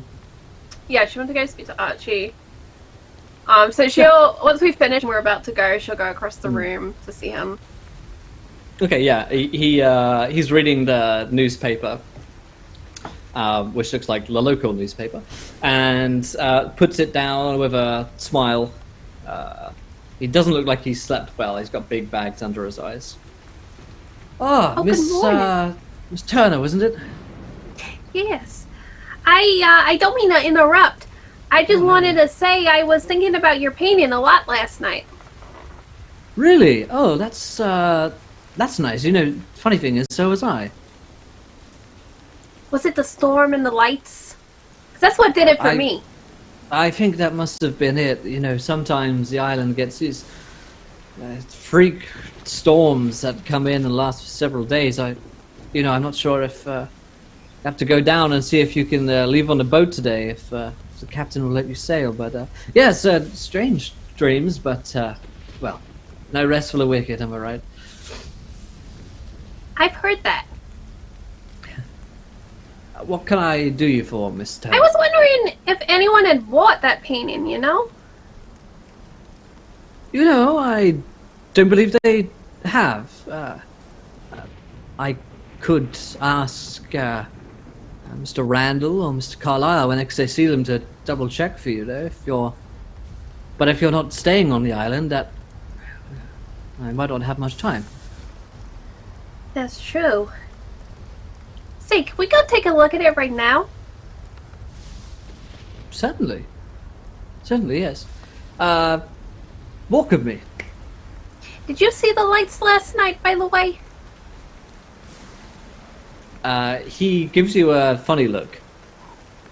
Oh, no. In my dreams, I dreamt of the lighthouse lights, but You dreamt of the No, what did- lighthouse? What lighthouse Well, did you dream about? well, I'm not sure. I think it's may have been the one in the painting, but I get such strange dreams anyway. I'll often have to take a tincture to help myself get to sleep so that the dreams don't disturb me too much. Oh, you should speak to the doctors in Boston. They'll get you on pills so quick it'll have you out like a snap at night. Is that so? Well, next time in Boston, I'll have to check on that. He leads you back into the sort of gallery, and most of the pieces have been covered up, but he takes the canvas off the piece that you were looking at last night, and it is of that lighthouse that you saw before, but this time there are no lights on in the lighthouse. It's all dark. You know, that's the strangest thing. I could have sworn you'd painted lights on this before. Oh, well, it's probably just your dream. Sometimes the eye sees what I it wants didn't to dream see. about the lighthouse. That was Hank. And Oh. I think Mr. Hobbs had a dream too. Oh, well, They said they were screaming, island- but I didn't hear nothing. the island has a way of bringing out the artist in us all. You seem like you were making good friends with Miss Belmont. Did you see her this morning? I'm not sure I did, but I have to say I've been rather stuck in that newspaper. You know, there was a body found, and now the third Oh, I know. one We or so found it was at the here. doctor's house. Oh, yes, of course. You must have stayed with Doctor Stoat. Yes, well, grisly task, I'm sure, but we really I've never must seen a find bathroom that like creature. it. Oh, creature. He said it was a shark or rocks or something. Well, most likely, yes. One would imagine. Every now and again, the sailors like to talk of beasts in the deep and whatnot, but something's killing the sailors out there, and well, can't have that. So, most likely, a captain will have to lead an expedition or something. Something has to be done. So, well, just don't go swimming, all right? We need your talent. Fear not. I'm not going anywhere. I could find Mr. Randall if you were interested in purchasing this piece, but really there is no pressure. You know, I liked it better with the lights on, I think. I swear it had the lights on. And she's just like staring at it, like turning her head one side to the other. Maybe I could do another with the lights on for you in a future collection, or as a private piece. Oh. Well, that would look swell over my mantelpiece. Would you do that, Mr. Virgil? Ah. He thinks about it for a second and says, certainly I would. If truth be told, ever since I've finished this, I've been itching to paint something again, so it would do me good, I think. Yes. Why not? Of course, you have to leave your address with Mr. Randall so that I can Oh, of course. see to its safe arrival. I mean, I think he must have it because he sent me an invitation, right? Huh. Oh, I hadn't thought of that. Yes. I suppose you Well, must. I'll make sure he gets a copy just in case. You should come by when your painting's done and we can hang it and we'll have a picnic. A picnic sounds lovely. Thank you, Miss Turner. It would be good to get off the island at some point, I suppose. I'll leave the name of my doctor too. Oh, right, yes. Do you need a lawyer while I'm here? And she reaches into like her pocketbook and has this little notepad and she's slowly writing out all the information. No. Thank you. I'm up to my ears in lawyers already. All right. Oh, the bank manager, because you need your own account. And she writes out. There you go. All right, I think this is everything. Well, you've been most helpful, Miss Turner. Really, you have. Thank you. Think about a nightlight. Good idea. And safe travels back. It doesn't look like it's cleared up entirely, but if you tell Captain Walscott that I sent you, that should go for something, I should hope. Well, that's real nice of you, Mr. Virgil. Thank you. Let's get back to the other's end. And he covers up the piece. For a second, you could swear that there was a hint of a light on in that lighthouse just before he puts the canvas back over it. He starts leading you back. And she stops, and then she follows. I swear the lights were on. Get back to the dining room where Archie sort of drops you off with the others. And he says, it's been a pleasure meeting all of you. If you return to Glumthorne, then, well, you'll be welcome here. Thank you. It's an absolute pleasure meeting you, sir. Do you have anything you'd like in an article I'm writing for the papers about your wonderful exhibit you put on? Oh, goodness. Write whatever is in your heart, Miss Clark. Yes, I always do. I have no requests. I'll be honest. Oh, I always am. Thank you for your time. You know, I should mention, and he sort of says this in something of a furtive tone to you, and it's, I mean, if anyone else is listening in, you won't have to roll a listen check to hear this. He says, I shouldn't tell you, Miss Clark, Mr. Carlyle was pulled me aside this morning and said he was doing some kind of check on you and Mr. Hobbs here. Something about other cases. I have to say I don't trust a man, so I thought it best to let you know. Peculiar. Thank you very much. Perhaps he's doing some research into other articles I've written. Well, you know what he's like. He and my father is fixed thieves. Very defensive about my work. I could tell. It's very excellent work. That piece with the sunset I found especially captivating. Thank you. Thank you. Well, I have a new piece to be working on. And he looks to Virginia with a smile. I best get cracking. Good day. Oh, take your time. Good day. And he heads out. Upstairs, actually.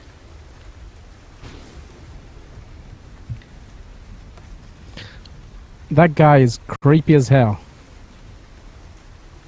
The Simply an artist. eccentric artist. They're I all mean- like that. I don't think I ever want to look at another one of those fancy pictures again. I No, still. don't worry. I don't think that's in danger of happening. Now, what the hell is that supposed to mean? Now, I thought we made friends over breakfast, and you're already chucking jibes back at me. No, nothing at all. I just didn't imagine art, collection and enjoyment was on your resume. Now, maybe my tastes are a little bit different to yours, but it don't mean I'm wrong.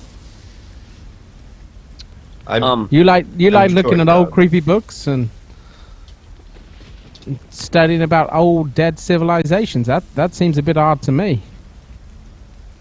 Well, that's okay. You've always got the swinging of your wooden stick to fall back on. And I'm tempted to swing that wooden stick more than you think, buddy. Oh, you have it here with you. Please, gentlemen, it's breakfast. Can we please just sit down for 1 minute and not have you two bicker at each other like an old married couple? Come on now. Talking about old married couples, what the hell are the police looking into you two for? What do you mean? Oh no, it's because I was interested in purchasing one of the paintings, and it's a routine check. But Virginia Because was I'm an art interested in critic. purchasing one of the paintings as well. It didn't seem to be checking into her. Well, I don't know. Why don't you go ask Mr. Carlyle? No, I'm sure there's nothing untoward. It's just an interesting observation that of the three of you trying to purchase art, only two of you are being checked into. Oh, Well, I don't purchase art. I don't have the funds for it, unfortunately. I just write articles about it for the papers. Yeah, that's a further interesting contradiction, wouldn't you say? Perhaps he's just very concerned about the reputation of the artist. You know, a good article can make or break an artist. Yeah, I'm sure. So, were you two trying to buy this picture for your dining room? And like, this is Hank trying to be really clever and catch you two out. It's so not. Yeah, it's like the most obvious. and he's got a big It's like shirt watching on. a dog trying to play the piano. Yeah. No, my dining room has much more of a, let's say, it's very Renaissance vibes. you could say. And I wanted to buy it to stick in my hole. You know, when people enter, that's the first thing they see. That's what I want. A You foyer. would. Yeah, foyer. Yeah, exactly. Pieces of Actually, I'm kind of foyer. curious. I mean, I can understand why we're all here. Each and every one of us. Hank, why the hell are you here? I mean, don't get me wrong. You just don't seem the artsy type, and He's a famous baseball player, and they wanted famous people. In is all that honesty, it? I just wanted to piss off my ex-wife. She was into this shit. Oh. She got the invitation, and I thought I'd get back in her face and show her what for. Well, then, And in you all know what? honesty, it backfired because I mean, I thought the thought was there, and I think the idea was a good one to get back in her face. It just didn't turn out that way, I guess. You should tell her that story about you finding a dead body in the surgery. Sure, that'll... I mean, that'll. I mean, wanna I'll be scar honest, he her. had about 3 times the personality that you did. That is devastating to me. Do I not fit into your social circle? And not really. You I can go outside and roll in the mud if that would help. Now, Mr. Wilkes, Hank, Professor. we just had a very nice breakfast together, and now we're just trying to get back to the island. Let's just relax, okay? Well, I need to leave a note with the senior Virgil. I do actually have something I need to discuss with some of the folks at the Miskatonic. Would you like to borrow pen and paper? No, Some no, lipstick. no. Kiss at the bottom of the letter. Do you often do that? Should I start? That's what the girls tend to do when they write to me. 20's equivalent of the XO. I can only assume then that this is hearsay evidence rather than anything that's actually happened. Do you get a lot of letters from female fans? I mean, yeah. quite often they'll... Let's say I've had a few home runs in my time, and he gives him a little wink. All right. Okay. Someone would say maybe would they pay top dollar for your, autograph and stuff? I mean, you're a big player, right? Hank will kind of look gutted, like thinking about money. Let's say my divorce left me half the man that I was. Yeah, but I mean, people will still pay for your autograph. I mean, you're still a big player, right? Yeah. I mean, right? What was it you said you did again? Baseball. No, not you. Sorry. Sorry.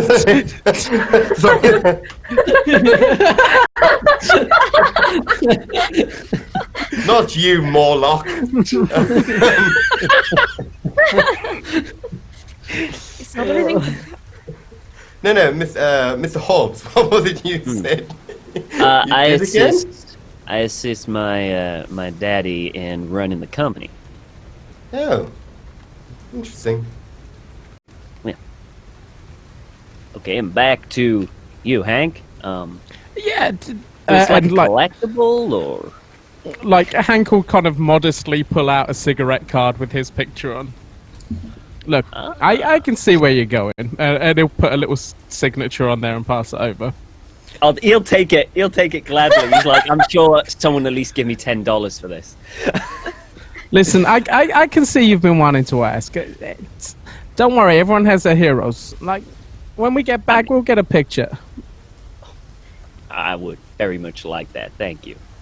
Thank you. All right, so Professor Wilkes, you wanted to leave a note Elfie's with... just giving Reggie a dirty look. I'm going to miss the lunch because I want to go and talk to Professor Armitage about the possibility of somebody finding the first fucking act in The King of Yellow. A King in Yellow. Yeah. And you've heard, I think, that the probably only telephone around is... well, they may have one here at the house, which you could possibly ask for. The other places would be post office, and there is a police constabulary, that Inspector Warren. Oh, if there actually is one on the, if that actually there's one on the island, then at the very least I need to get to the nearest telephone that isn't directly connected to this house. Because assuming it's like old telephones, that you just pick up the phone somewhere else, right? Yeah, that's it. Okay, so the group of you head over, I guess, to Domenico's car, where I think Mr. Hobbs was going to drive you. Sure, I'll give it a go. I mean, it's been a while, but I mean, how hard can it be? I'll just take it nice and slow. It's not like... Do you actually know how to drive a vehicle? Of course I know how to drive a vehicle. Got a few myself. Give it drive auto, Reggie, through this muddy, murky old village. Oh, we're going to end up in on the side of the road in a field, aren't we? Nice. Shit. I mean, I drive really, really slow. I mean, I fail. You really do, and I'll tell you why. Because as you begin to pull out on this, what is really a sort of jumped up cart, you find the going very difficult on a track which has flooded. Basically, all of the water has just like flooded over. So you've got these, most of us live in England. You've seen these huge, vast puddles, more like a sea in a field than a puddle, really. And so taking her through that is certainly not easy. There are going to be several points where you and most of the fellas are going to have to jump out to try and like push it along or dig it out. Domenico's happy to assist in this manner, but it's certainly not an easy trip down. So by the time anyone that wants to help out pushing the car will be up to their neck in covered in mud and splatter from the vehicle. You do, however, begin to make it down from the sort of like cliffside, the hills of Glumthorne, and down towards the island proper, where it looks like all of the actual houses of the local folk are, and you can begin to spot out down by the docks as well, where it looks like there is a pub and a couple of people moving about on the island as you're maybe half a mile out. And as you come in, the track does start to get a whole lot easier to go to use. And the car has a bit of an easier journey. And you do spot the police constabulary here on Glumthorne Isle. It is one building, and true to Inspector Warren's word, it does look like there are probably two people that could feasibly work here. So if you wanted to stop in here, they do have a telephone that Inspector Warren has offered to you guys. Yeah, I definitely need to make a phone call at the very least. Okay. Anyone else want to get out? I'll stay and keep the engine running because it's been through a lot of water, and I don't want to, if I stop, it might not start again. So I'll keep the engine running. I don't much like Phil speaking to that Inspector. Mm-hmm. How close are we to the docks? Can we see it from where we are? Yeah, like I say, you may be like half a mile out from entering into what is more like the village area. Yeah, I might actually go in because I want to just double check about Dr. Stoat. Okay. Still, I feel a little bit embarrassed, but I'd rather check it out. Yeah, I mean, when you find a man cutting someone up, it's worth just a quick background check and see if everyone's cool with that. Dot the T's, cross the I's. Yeah, that's it, yeah. Just make sure. Okay, and Virginia and Elsie, do you guys want to go out into the police yard, or are you staying? I think I've seen enough of the inside of police stations. Thank you very much, Mr. Keeper. I think I'd just stay in the car. I'm going to be Is it really chatting muddy to... on the way there? I mean, you can get out of the car, so you won't have to go through much mud. Yeah. Okay, yeah. Elsie will get out. Throughout this, Reggie's just going to be like chatting to Virginia, small talk, more about the books, just all that chatting. Very friendly. Get away from All this right, yeah, guy. you head out into the yard of the police station, which is more sort of like shingles and mud, I guess, and head up to the door. One of you presumably knocks on it, and a few moments later, you see Inspector Warren, the burly-looking police officer with his crazy police cap on, big mustache, and takes a look at you and all says, yeah, you're the newcomers to the island, right? Everyone had a safe night? It's very pleasant, actually. All right. There were Look. some lights down by the docks. Are they usual? Was there anything going on down there? He already looks like he's quite concerned about something, like he's has something on his mind already, and so is sort of absent-mindedly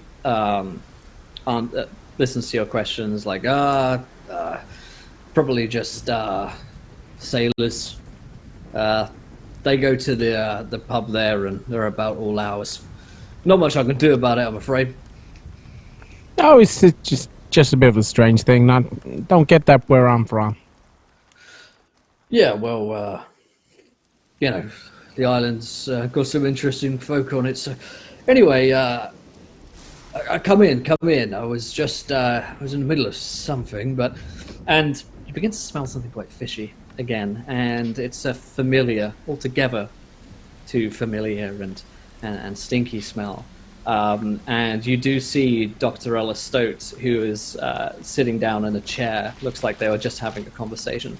And the doctor has his notes all sort of bundled and scrambled up. And it does look like there's a couple of bloody fingerprint marks from his autopsy examination.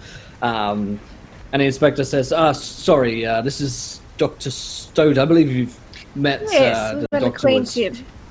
running me over this investigation that we're currently presiding over on the island. Sorry to be a bother. Anyway. May I use your telephone?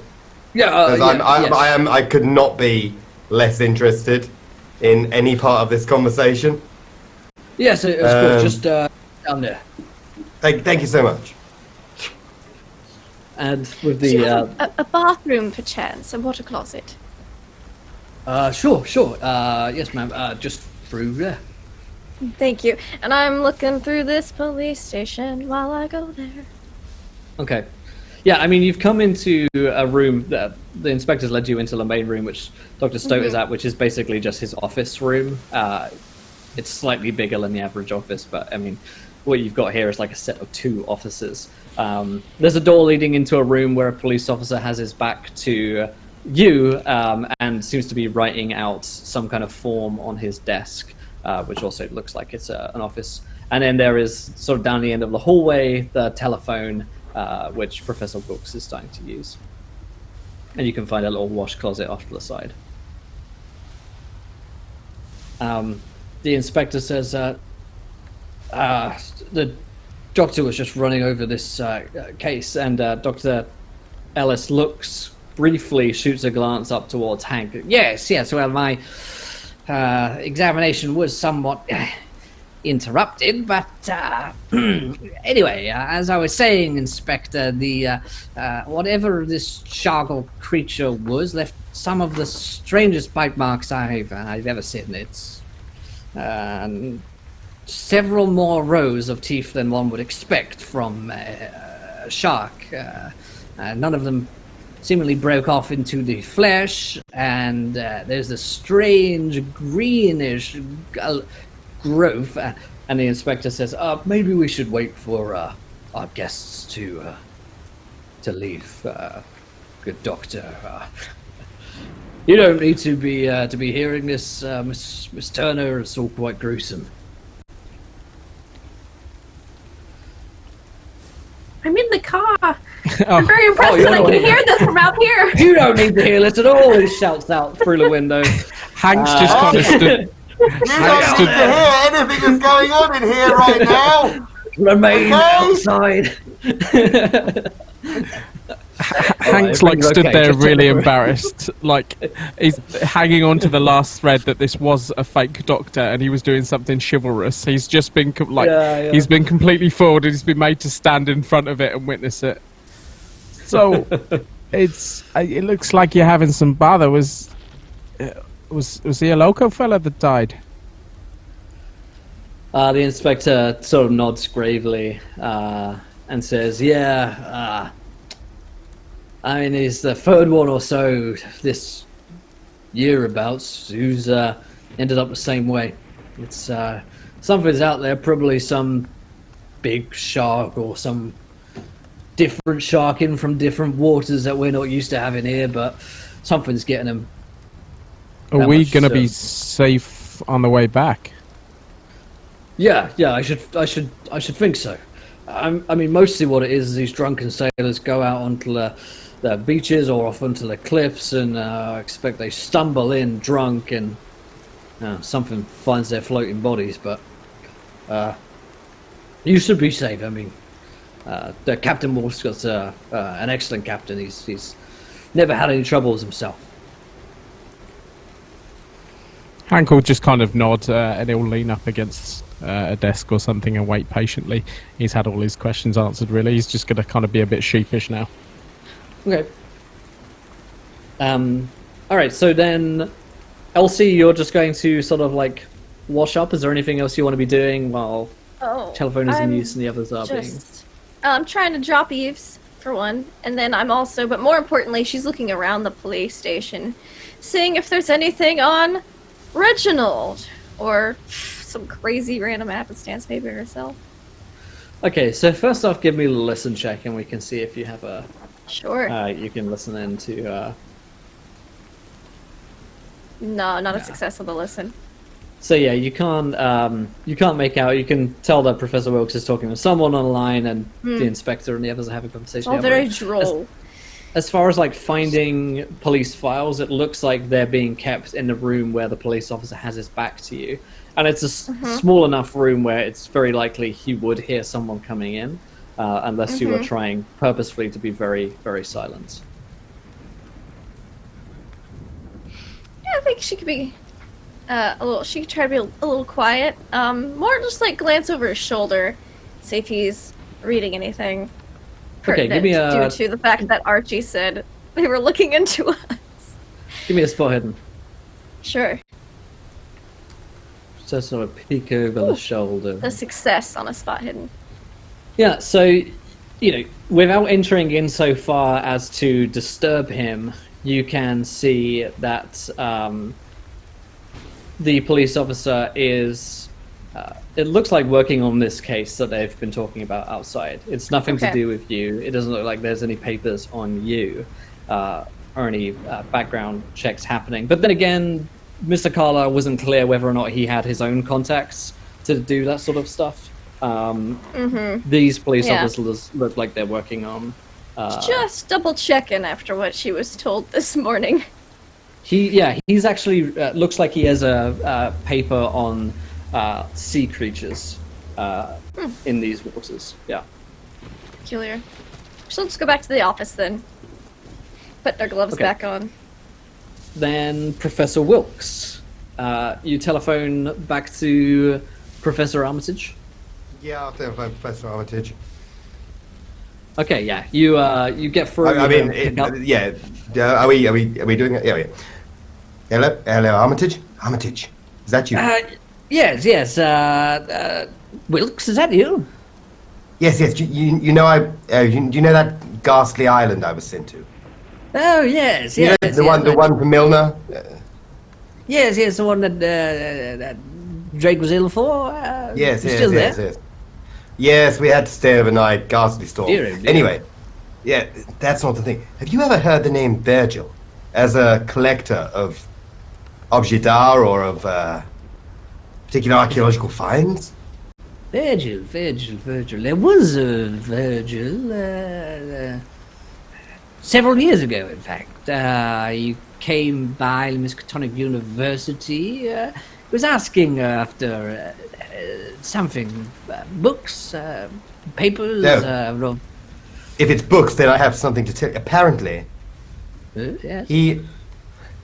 Now, this is hearsay at this time. I've not seen it. But apparently, he has an extant copy of the Repairer. Yes. Really? Have you? Well, We don't even have one of those at Miskatonic. No. Let alone. Well, Is I that have to even say, realistically possible? is it? I mean, it's close to impossible, but I suppose it's not wholly impossible. Those Virgils, when he came by, he gave a substantial grant to the university. I mean, pay for the next 10 years, kind of. I Kind mean, of. he actually offered to do that again. That definitely tracks. Considering the collection I saw, it is valued in the hundreds of thousands. At a brief glance. Well. I mean, yes. How have we not heard of this, gentlemen? This not seems almost sure. impossible. Well, it certainly sounds untoward, I have to say. Now, Glumthorne Isle, that's. It's a tuppenny halfpenny place. It's nothing. Quite. I mean, I'm calling from what I can only assume is the only telephone not in his house on the island, and everything smells of fish. It's quite horrible. Well, if there is such a text, has he alluded to allowing you to see it so you could verify its that's just the veracity? He actually did offer. That was definitely dangled. You see, there was a dangle. Oh, well, if it's been dangled, then it must be. It must be seen. That was my thought. But I just wanted to get some idea as to whether we knew anything about him, because I mean, we've all been given the runaround in these ways before, you know. Yeah. One man and so forth attempt to con the university, or attempt to trick somebody. It's not uncommon, but Well, it's certainly of interest to me. I tell you what, I will do some asking around the university. Perhaps some of the older professors here who have been here a little longer might know something more about this Virgil, and I'll put the word about in my academic circles and see what comes back. It's an awful pain that there's only one telephone there. yes, Are you able to stay? I mean, there appears to be some form of hostel. I mean, Dear. can you imagine? But But yes, well, I mean, apparently they have beds, but it's possible I can stay at the house. I will actually endeavour to see if I can. Well, I'm having lunch with the man in about 2.5 hours. Speak to what was his name? What was the crusty old fellow? What was it Davenport? Speak to see if you can get a telegram to him in Cambridge. Very good. And there's also that what was that? Oh, dreadful man, awful smells. I think his name was Deneuve in Paris. If you can get a telegram to either of them, they may know more. Well, yes. I will put the word about, and I mean, I'll definitely I'll see if I can see it today. Yes, indeed. And if you can get back to this telephone that you're at this evening, perhaps we can collate our findings. Excellent, yes. Well, very good work. Yes. But by the way, there's a on the island right now. There's an art critic here, a Miss Clark. Heard anything about her? I think she writes for the Post. I don't know if you ever read that, Bragg. Post? I can't say I do. I'm much more invested in the scholarly text. But if you'd like me to look into her as well, I could. Yes, just ask around if you can. There's something not quite right there. Well, perhaps it's linked to this text. Now, be Very possibly careful.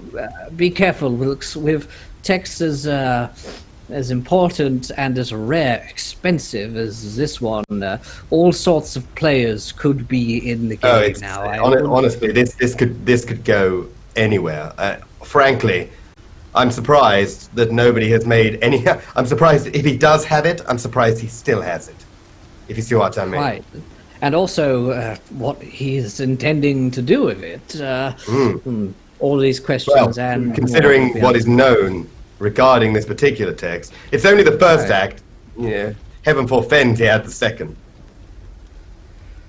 Well, whatever happens, we must endeavour to protect this text from whatever private collector may be trying to scurry it away forever or hide it on this island.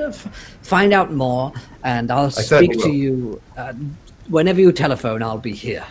Absolutely, and thank you so much. Very good, Wilkes. And thank you to Ramblebriar for that donation of a crit success for Elsie. Yeah, Elsie. Awesome, thank you. Fantastic stuff. So I guess a few moments, after a 10-minute conversation or so, Wilkes rejoins the rest of you with Inspector Warren and Dr. Stoat. The inspector says, well, if you're looking to get off the island, I haven't had a chance to speak with Captain Walscott, but he's down by the docks, so if you can't find him there, he's probably in the pub. He should be able to take you back, but I'm not sure if the weather's good enough yet. That's possibly not necessary. I actually have some business I might have to conduct with Virgil Senior, so maybe not necessary at this time. Very, very well. Is there anything else I can help any of you with, even if it's just local information? I might be able to lend a hand. I take it the only place to stay on the island is, in fact, the hostel. I'm afraid so, in terms of places that offer bed and board, but the pub would let you lie on the floor, I guess. There are folk around here who might let you stay in a storm or up at the house, but we don't get many visitors. So I'm itching to, at this point I'm somewhat itching to get back to the house. Yeah.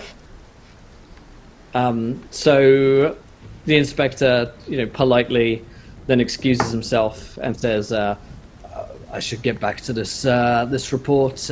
If you do hear anything about the dead man or anything strange, any sightings, then come let me know. We're looking for all available leads at this point.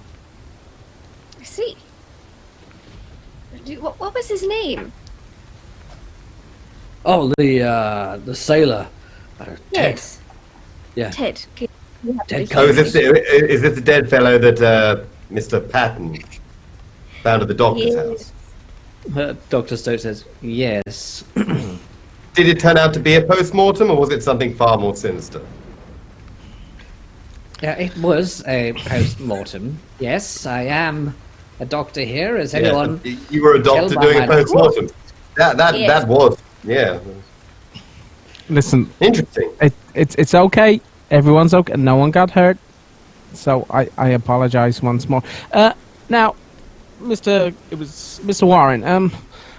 You haven't seen a young lady that was she was staying in the same room as hers, and she seems to have wandered off. She's not wandered this way. You too, Mr. So you've not seen Miss Belfonte. Oh, no, I haven't, but it hasn't come by this way, but I believe I've heard a little bit about Miss Belfont, and sounds like she's the adventuring type. I wouldn't worry. If 24 hours goes by, then we'll take a look around the island, but just ask around. Okay, I appreciate that. Just a slight bit of concern. And again, Doctor, I'm sorry. Misunderstanding at best. Yes. No hard feelings. Mr. Look, Patton. let me. And he'll go for his wallet and he'll get like $20 out. Look, No. just You're No, this- no. and it will kind of lead into people like this. This is for a cleaner, and they'll leave it on the. I don't need one of desk. those, but thank you. All right then. Well, we thank you for your time. I trust you're done, Professor. Yes, thank you so much for waiting. Make sure you don't get into trouble, and we'll head out. Well, I'll head back to the car. Alrighty. So, the group of you return to the car with the others and Domenico. Where to next? Yeah, well, I have a luncheon appointment back at the main house. If it's not too much trouble, it's in not too much time. How close is the house in comparison to the docks? The docks are certainly much closer at this point. Getting back in the car up the hill, whew, that sounds like it could be a rocky going right now. Fun drag check. So, Reggie, I'm gonna head down to the docks to see if we can get a boat off this island. But after that, then I'm sure Dominique or whatever his name is, will be glad. Domenico, sorry, will be glad to drive you back. I suppose the ground being a little dry would probably help no end. Yeah, quite. I'm sure the Sir up at the state will understand. Let's get down there, and you can tell you what. You can take this car, take it where you want. It's a bit of a bucket, anyway. Ugh. So, the group of you, I guess, begin to head down to the pub area where you want to have a little mosey around. So, heading into the village proper, away from the constabulary, the smell of fish is the first one which begins to really get down to like the back of your mouth, because it is very, very present in Glumthorne proper. You can tell that this is probably the only trade or industry of this little island.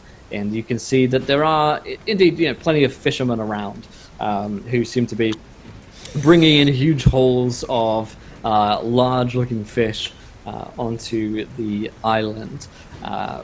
That seems to be the only sort of immediate work that you see around. But there are plenty of little cottages and houses around, which, while quaint, have that sort of New England sort of rot setting into them right now, which they seem like they've probably been here a long time and weathered many more storms than the one that you've been going through.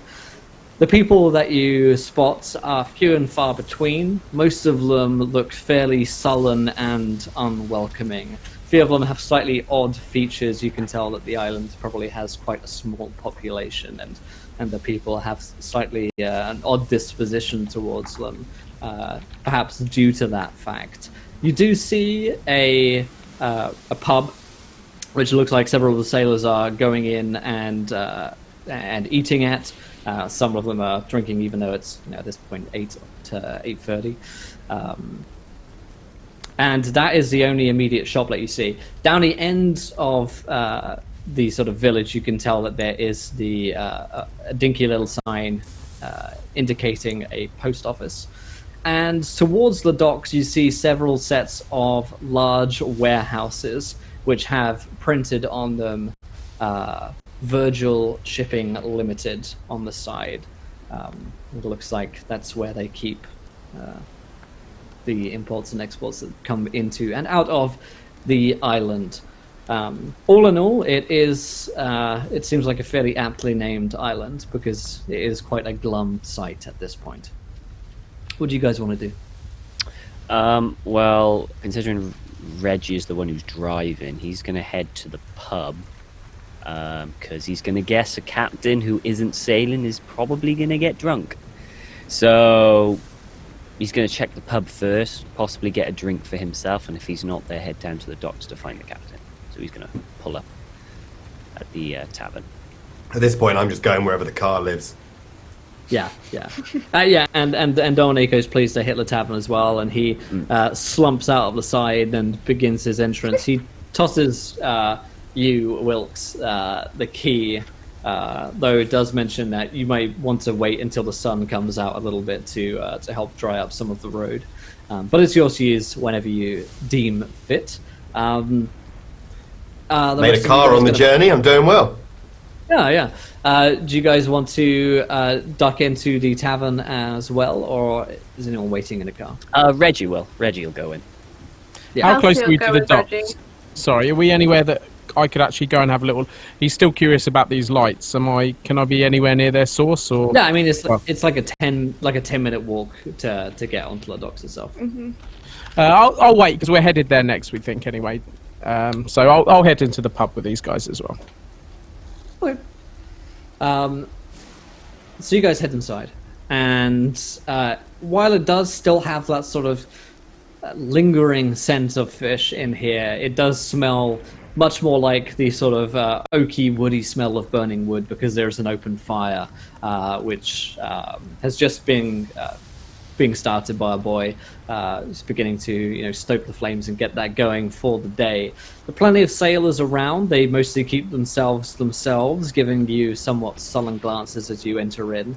And there is a woman at the bar in her 30s who seems to be running the place. She's got jet black hair and looks a little greasy, but other than that, very welcoming. She smiles as you guys enter, and Dominico immediately hits the bar to get a drink.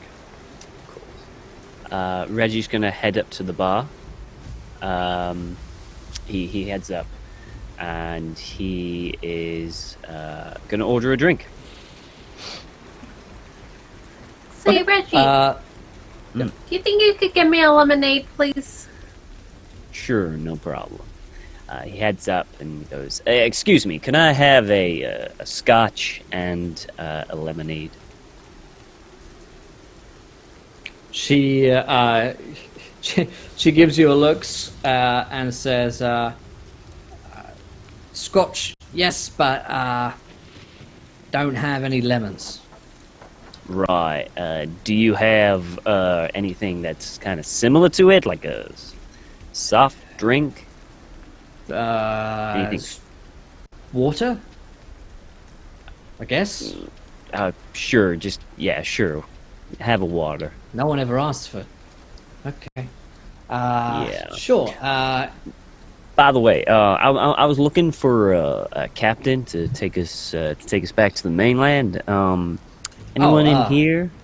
Yeah. Back room is Captain Walscott, but you might want to give him a minute. Right. And what did he order? You must be the newcomers, right? Yeah. My name is Samuel Hobbs. We came to visit the estate. All right. I'm just You're looking to here get for the off fancy that. art show, are you then? Well, we came, seen it. It was Hobnobbing rather with the fancy. Virgils, is that it? Yes, maybe. I'm sure. All right for some, isn't it, fellas? And there are plenty of "Ugh" from around the bar. Yes, and well, more distasteful glances your way. Yes, well, Looks like you got a little muddy out there, she says. well, it is raining. Guess What's a you little mainland folk aren't used to the rain. Full of mud. You'd be I'm, surprised. I'm standing here in my pristine, in no way muddy outfit, like, You'd be surprised on what I'm used to. So the scotch. She gets you the drinks and pushes them over to the bar. And she says, Jesse. Jesse, what was the good captain drinking? Dark ale. Can I have one of those, please? You sure? We'll put hairs on your chest. I'm sure it will. You could use it. She shoots Elsie a dangerous-looking grin as she fetches the ale and says, "So you're all looking to get off the island then, I guess?" Well, I certainly am. What about you, Miss Some Turner? point soon. I don't care to stay with the doctor again. So that's off. Hank? Yeah, let's bring this holiday to an end. Yeah, we're looking to get off the island. Well, best of luck. Sometimes the What? storms last for a week here on Glumthorne. We don't really do things the way that you mainlanders do. And what's different? What don't you do? What's different from what we mainlanders do? Well, first off, laws and customs are a whole lot different, as you might have noticed. She passes the drinks over towards you. Okay. Plenty of easy access to the good stuff around here. Oh, I'm sure. Law and order doesn't seem to be a really big thing on the island. We value tradition a whole lot more than you folk do. Tradition. I'm sorry your friend died, by the way. She nods. What do you Me mean by too. what do you mean by tradition? I mean, tradition of what? The island? Yeah. Of how folk deal with one another. So why don't you give me a history lesson on how you deal with this tradition? Because I don't want to insult anyone Do I look like here. a fucking history teacher to you? I don't know. I'm new to this island. Well, let me tell you, I'm not. Fine. If you want a history teacher, I don't know. Maybe the doctor. No, I've had enough of that doctor for one day. Okay, well, thank you for the drinks, and enjoy your hole. And he's gonna head on over to a kind of like a small table, and he's gonna keep an eye on the door where the captain was to wait for him to come out. Okay. Yeah, it's not too long, but you suddenly, Jessie's glare seems to follow you from where she's standing over towards your table. But a few moments later, an old, fairly grizzled-looking sailor figure emerges. This must be Captain Walscott. There's a little cap on and weathered-looking jack that he wears. He has a dark ale in one hand, in fact. Though it looks like it's been finished. That seems to be his start for the day, and he's pulling out a pipe. He glares around the room, and all of the sailors, the sort of mood in the room shifts when he enters. All of the other sailors have thus far been very sort of glum, sullen towards you, and in general demeanor sort of seem to perk up a little bit, and in some kind of respect, it seems like, towards the captain. And he, makes makes eye contact with a few people, even cracks a smile as he heads further into the bar. He does stop when he sees the group of you sitting at that table, though. Is he going to sit down at a table? He looks like he was. As he heads over towards your table and says, "You're in my seat." And there's like a whole table that you're sitting by, right? Yeah. And there are plenty of other tables around? Yeah. Okay. Reggie will get up and he'll go, "Well, there's plenty of room at this table, and I even got you a drink." He holds up the dark ale. Afraid, I don't sit with other people, especially not newcomers. Look, we're just looking to get off the island, so if you could tell us when you'll be going off, we'll pay our way and head back. Off the island? Yeah. Is that so? Mr. Virgil said you were the man to talk to about that. Said you were the captain of the ferry. And which Virgil would that be then?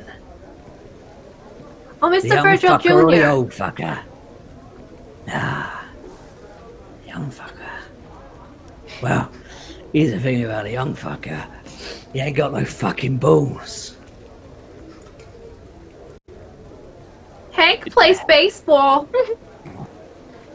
Is that so? He takes a look at Hank as though he's about to murder you. Like, I would have had people trying to intimidate me before. I'll meet his gaze. Hey. Yeah. I'll put out a hand for him. Nice to meet you. He declines don't like- the hand and keeps a stare, but eventually breaks away to look back at Reginald, who seems like maybe to him the slightly easier target. Well, if the young fuckers told you that I'm the person to speak to, I best obey pretty quickly, shouldn't I, huh? And the rest of the room picks up on that sort of, that little taunt, that energy, and the rest of the sailors sort of look to attention to see if there's about to be a confrontation. Sounds like I better do everything you say then, shouldn't I? Oh no, there's no hurry. The storm sure seems bad still. No hurry. I guess I'll take my fucking seat then. As he's about to take his seat, Reggie just plonks down in his seat with his drink and goes, "Well, if you're not going anywhere," and he'll take a swig of his drink, "I just got settled." The tension in the room ratchets up about 3 points at that moment, and you see several other sailors stand up and begin to... I'm going to generally sort of lean and try to imply with body language that I'm not really part of this group in any real Yeah, sense. I'm probably with you at the bar with a cup of water doing the same. Like, I don't know that. Hank's gonna kind of walk forward and crack his neck. I might actually just get up and actually walk out at this point. I'm gonna head over to where Elsie is and get out of what is clearly going to be some sort of brawl. Yeah. So the captain glares down at you, Reggie, as you do this, and says, I don't think you want to be there, son. Well, you know what? I think I'm exactly where I want to be. And he takes a drink, stands He's up, such an and with idiot. the mug, and just goes If you're like right across his face. all right. Several things are about to happen almost immediately. As Reggie, I will give you the first swing on this. And I should note that this looks like it's about, for anyone else in the room, looks like it is about to turn into a brawl between the sailors and the captain versus Reggie and Hank. That's quite correct. Let's be clear on who's brawling here. That's very quite correct. There's a group of us who are in no way engaged in a brawl and who are about to make our way outside again. And then there's a smaller group. Yes. There's a very, I think, quick decision-making moment for the rest of you where you realize that this fight is about to happen, and if you're still in this room, you will be included just by your being here, and so you swiftly begin that sort of. I'm going to place my hand on Elsie's elbow. Oh yes, And- I believe it is time for our appointment. Yes. Yes, exactly. Probably hastily. For the water, dear. And I'll It's sit a charming place. Lovely establishment. Reggie, give me a fighting brawl to smack Captain Walscott with the mug. That is 28, a hard success. I have a fighting brawl of 60. Fantastic. You All right. smack him one. Right. I thought this was going to be really pathetic. And you can roll your damage for that, which I think is a D3 plus your damage bonus. I don't think I have a damage bonus. I don't think I'm strong. That's not good news. Yeah. So it's just a D3. A 1.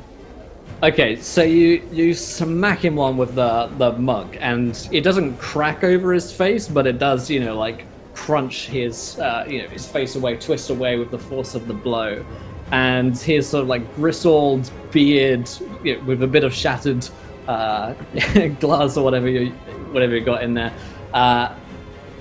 He turns back at you and says, "Looks like we're going to need to teach these newcomers a lesson, sons." And almost immediately, as you've like swung that mug, you hear the sound of of shattered glass, and you look over to the bar, and it's Jessie, and she's now got she looks ready to bottle you. She's just like smacked a bottle, ready to stab someone with, and is moving over towards the bar. And come on now, this is a friendly bar fight. No need for glass. reference, you've also got 3 other sailors here, so in total you have 5 combatants who seem to be ready for a brawl. Okay. Coming towards you. I will let Hank act at this point. Is there anything long and wooden in this bar? Like an oar on the You tell me. wall? Yeah, there would be oars on the walls. Yeah, that would be like mounted. Yeah, There's no, Hank's like, more shotgun on the familiar back or with anything. something to assail, so he's going to make a dart for this. And can I get over to where Reggie is? Yep. I mean, you're already close to one another. So you Yeah, and I'm going to grab someone swing off the wall. for this captain. can- Okay. I think he's the troublemaker in this, and he needs to be put down. Okay. Golly, and I'm let's gonna- hope it's like a snake and you cut the head off. Right? I'm just going to nat 20 this. You got how Works bar like fights that. work. I'm pretty Yeah. sure. Let's hope it doesn't work with the theory of cut the head off, piss the rest of the snake off really badly. Yeah, so I'm going to crit success to hit him because I take this oar and I just wrap it around his skull. Okay. And you can roll damage on that. That's going to be 12 points of damage. Holy mackerel, you really give him a smacking on a D8. Almost. So he's not unconscious, right? But you have just battered him with an oar. And he does fall to the ground with the force of the blow. Although he does look like the kind of fella who's probably done this a few times before. And so he just sort of like shakes his head. And this is what seems to be really be the starting pistol in what looks like it could be a small turf war at this point, as you hit the captain with an oar. And there are just shouts of like pure rage coming from the rest of the sailors. And at this point, Jesse moves in as well with the... Wait, can I get a little tiny another action? Sure, yeah, Hank where'd you go?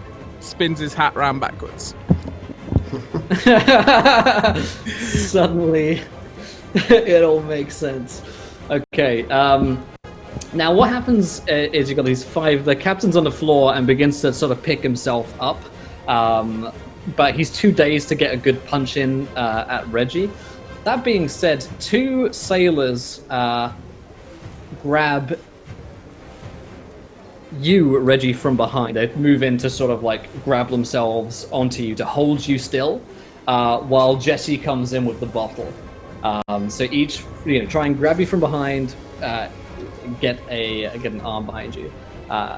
We'll let the rest of the party act if you so wish after these guys get a chance to do their thing. So I'm going to roll some fighting balls, and I'm going to ask you to contest the fighting brawl rolls, Reggie. So Okay. they rolled with fighting brawl as well. 81, which is fail. Yeah, so they contest with a fighting brawl. Okay. So, A you 33. succeed on the first. I'm going to see if the second one can grab you on a 26. Pretty good. Shit, I really could have. Here we go. 33 Alright. again. I might spend luck to match that. You could spend 3 much? luck to succeed, to make a hard success. I will Which would spend beat 3 his luck to regular make it a hard success. Okay, so you win well with a step of difficulty being 1 lower. Yeah. And you manage to sort of evade their lunges towards you. So Jesse doesn't have this still shots just to punch the bottle into your face. But she's still going for it. She just won't have any bonus when she does. Okay. And there's a really, really mean look in her eyes. She hates you. You know what I mean? When you see someone that's just so enraged. Can I get a chair and hit her with it as you approach it? Unfortunately, you can't, because you don't have a chair in your hand, and you just smack the captain over the face. Maybe you should And- swing from a handy chandelier and then draw your rapier. Yeah, maybe that's a If better only idea. I had one. Okay, so she does manage to get you in the bottle, which is shards of paint, Ouch. hot glass, what feels like hot glass, stabbing into your face. And her damage bonus is another d3. 6 points of damage in on you. Okay. So what happens is, Hank swings with the oar, 2 sailors come in to lunge, and Jesse doesn't even care that there's no one holding him still, just smacks the bottle across your face, and these shards of glass cut deep into your face, and there's lots of blood blurring your vision, and you feel suddenly very woozy. With that blow, and the captain's sort of getting to his feet. The rest of the sailors look very happy that Jesse has landed this blow against you, but they're also wary of Hank's oar. To the rest of the party, is there anyone looking in from the doorway who wishes to? Well, I was right there and I didn't leave, so Okay. I think No, it's me and Elsie that fucked off. Virginia's at the bar still. She's gonna pull off her pearls and she's gonna try and garrote Jesse away from Reggie, or not Reggie, Mr. Hobbs. I didn't kill my husband. No. Just start garroting people. Yeah, give me a fighting brawl and she'll contest. She is You try not and good at grab this, her. but she'll try. Hey, that's a 0-5. That's quite hard. Which is an That's extreme an success. extreme success. It came At oddly least- natural to Quick, you. quick query. Are your pearls actually made from a normal string of pearls, like a Right, thin yeah, piece that's of a good string, question. or is it like a garroting wire? A piano Your Well, I wire. imagine she pearls- pulled it off and she's doubled it up, but it's not actually a garroting wire, no. Okay, so I so wish you it saw- was, but What Because you, that would have been banging. yeah, what really happens, I guess, then is that it's more your physical strength than the intensity of the wire, which just yanks her head. yeah, I imagine backwards. she's hanging off the back, so all of her personal weight is pulling. Yeah. You sort of got her it's not going to kill her, but it certainly stops her from swinging with the radius that she has towards Reginald any further. Okay, that's good. Back to Reggie. There is a moment here to reassess the situation that you're in, which is this. You've managed to hit the captain for 1 point of damage. You've been stabbed in the face with a bottle, and there are still 5 people looking to at least rough you up. You don't know if they're going to kill you, but they certainly look like they're ready for a pretty nasty fight still. Okay. Okay. Oh, I know what I want to do, but because it's just perfect for a bar scene. But Are you allowed to pass across your crit dice to somebody else? Is that something you can do? Unfortunately, Or is that just shit cheap? Oh, okay. yeah, unfortunately not. God, I can really do with one. Oh. Just do it, Tom. I believe in you. Okay, yeah. What would Reggie do? She's got 5 on her pearl thing. That was the most ridiculous thing ever.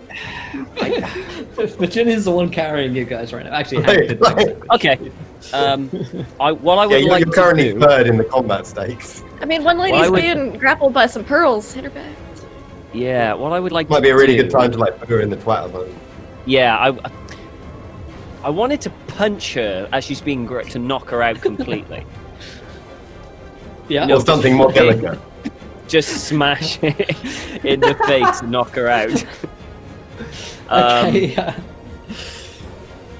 Elegantly put. Oh, shit. You know what? No, he's going to disarm her. He's going to disarm her and then punch her in the face to knock her out. Okay. If you allow it. We'll take out one of the burly sailors. I'll say this, Reggie. If you punch her hard enough, she's very likely to drop the bottle. Yeah, but he's not particularly... It's 2 actions, I'm right? going You for, could try to... I'm going for the punch. Fuck it, I'm going for the punch. Why not? Why not? You should punch her with something. He's not... Get that bottle. I would have picked up a chair and hit it, but she's got Virginia, so I'm going to hit Virginia at that time. So I can't, you know... So we'll just do a normal punch. I'll spend 5 to make it a success, yeah. Okay. Punch her, roll a damage. Okay. Come on, give me at least something. Oh, come on. Fucking you smack her, but it's one of those punches that kind of, it feels like it might have hurt you a little more than it hurt her. I mean, you cut her lip. Bloody hell, and blood starts, coming from her lip, but that's like not the first punch she's received, in the face. She was all too ready for violence for that to be the first punch. Alright, you got anything else, Richie? I think that's your first sort of action, is to try and punch her. You could try to disarm her with your... Yeah, I'll do a disarm. Second, or you could try and move. Okay. Or you can save it for dodging. Nah, my dodge is crap. I'll disarm. Okay.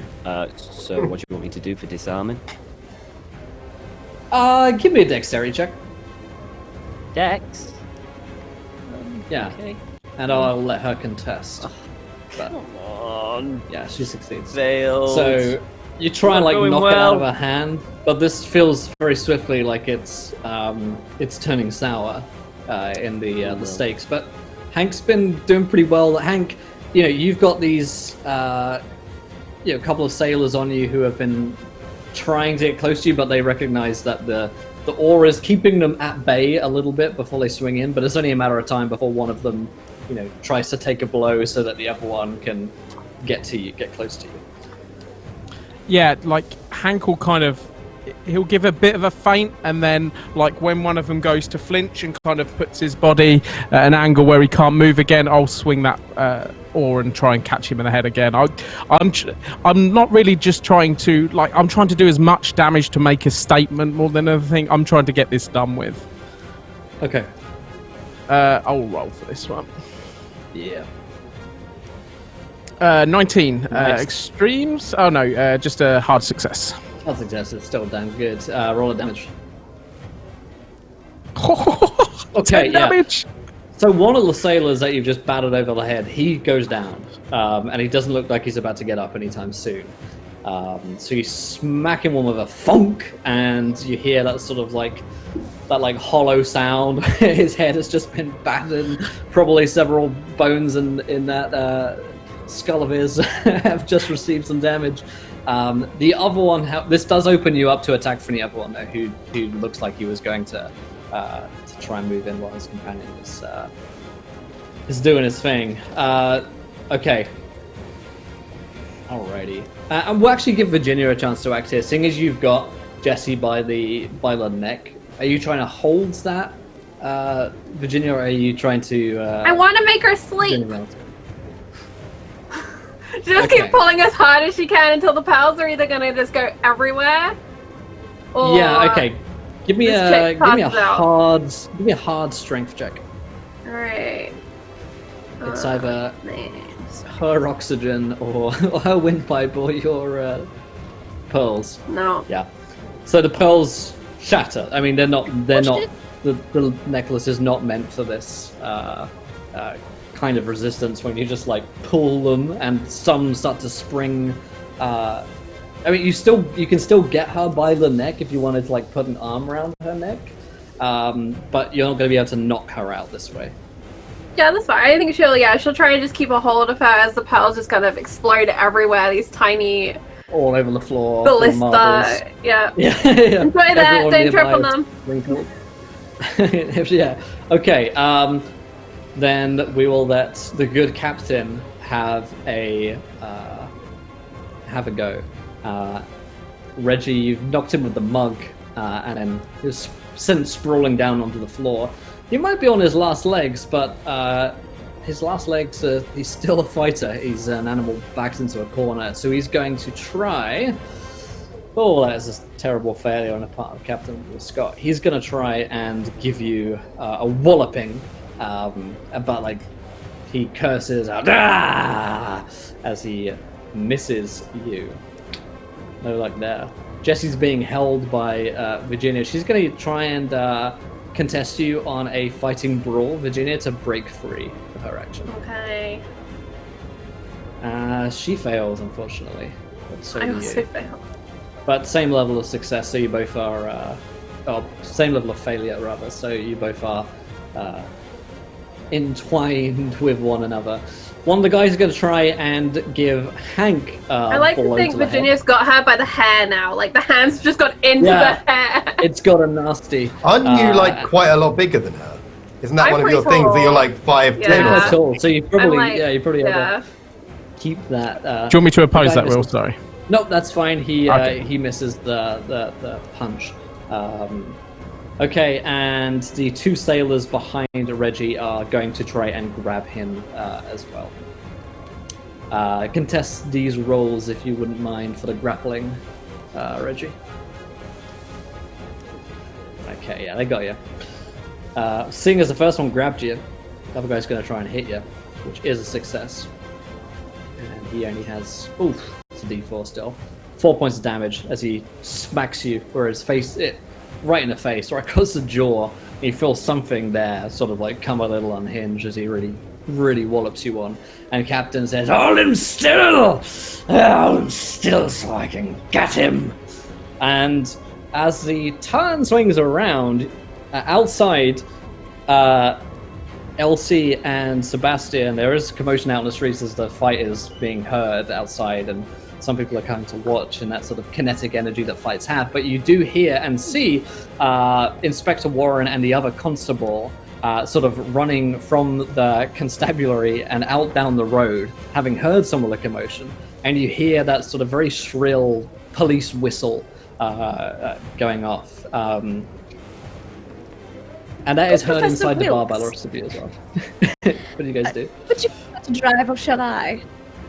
I actually haven't driven an automobile for some time, but I feel like this is a good time to start a game. Oh, right. I've typically drive around town a bit, but if you'd like to. If you're quite capable, as I say, it's been some years. Do you actually have any? Do you have a better drive skill than me, or are we both shit? I have a 45 in drive. Oh yeah, you definitely have the keys, and absolutely fuck that noise. Like, it's the 20s, sir. No, of course, women's liberation and all that. Up to you.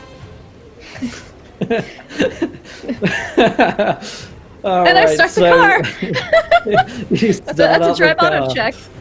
Yeah, as the whistles are heard inside the bar, Reggie, you're being grappled by one of the guys. You can hear that police are probably going to flood into this room in a moment. What do you do? Okay. I would like to break free of the grapple. Yep. Then Let's I contest a would grapple check. like to grab hold of the captain and throw him through the window. Okay. First action, contest the fighting brawl. This is where it could. 17, so it's a pretty good roll on the part there. Unless I get a. Oh. Fuck me. You do better. Yeah. No, I will. You're not getting out. You can use your second action to break free again. You can attempt twice. Oh, God. Rolling so bad. Yeah, I gotta try and break free.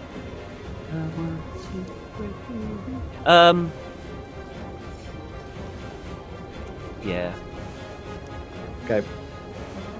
Oh, Yep. 06 from the sailor. So they've got you right where they want you at this point.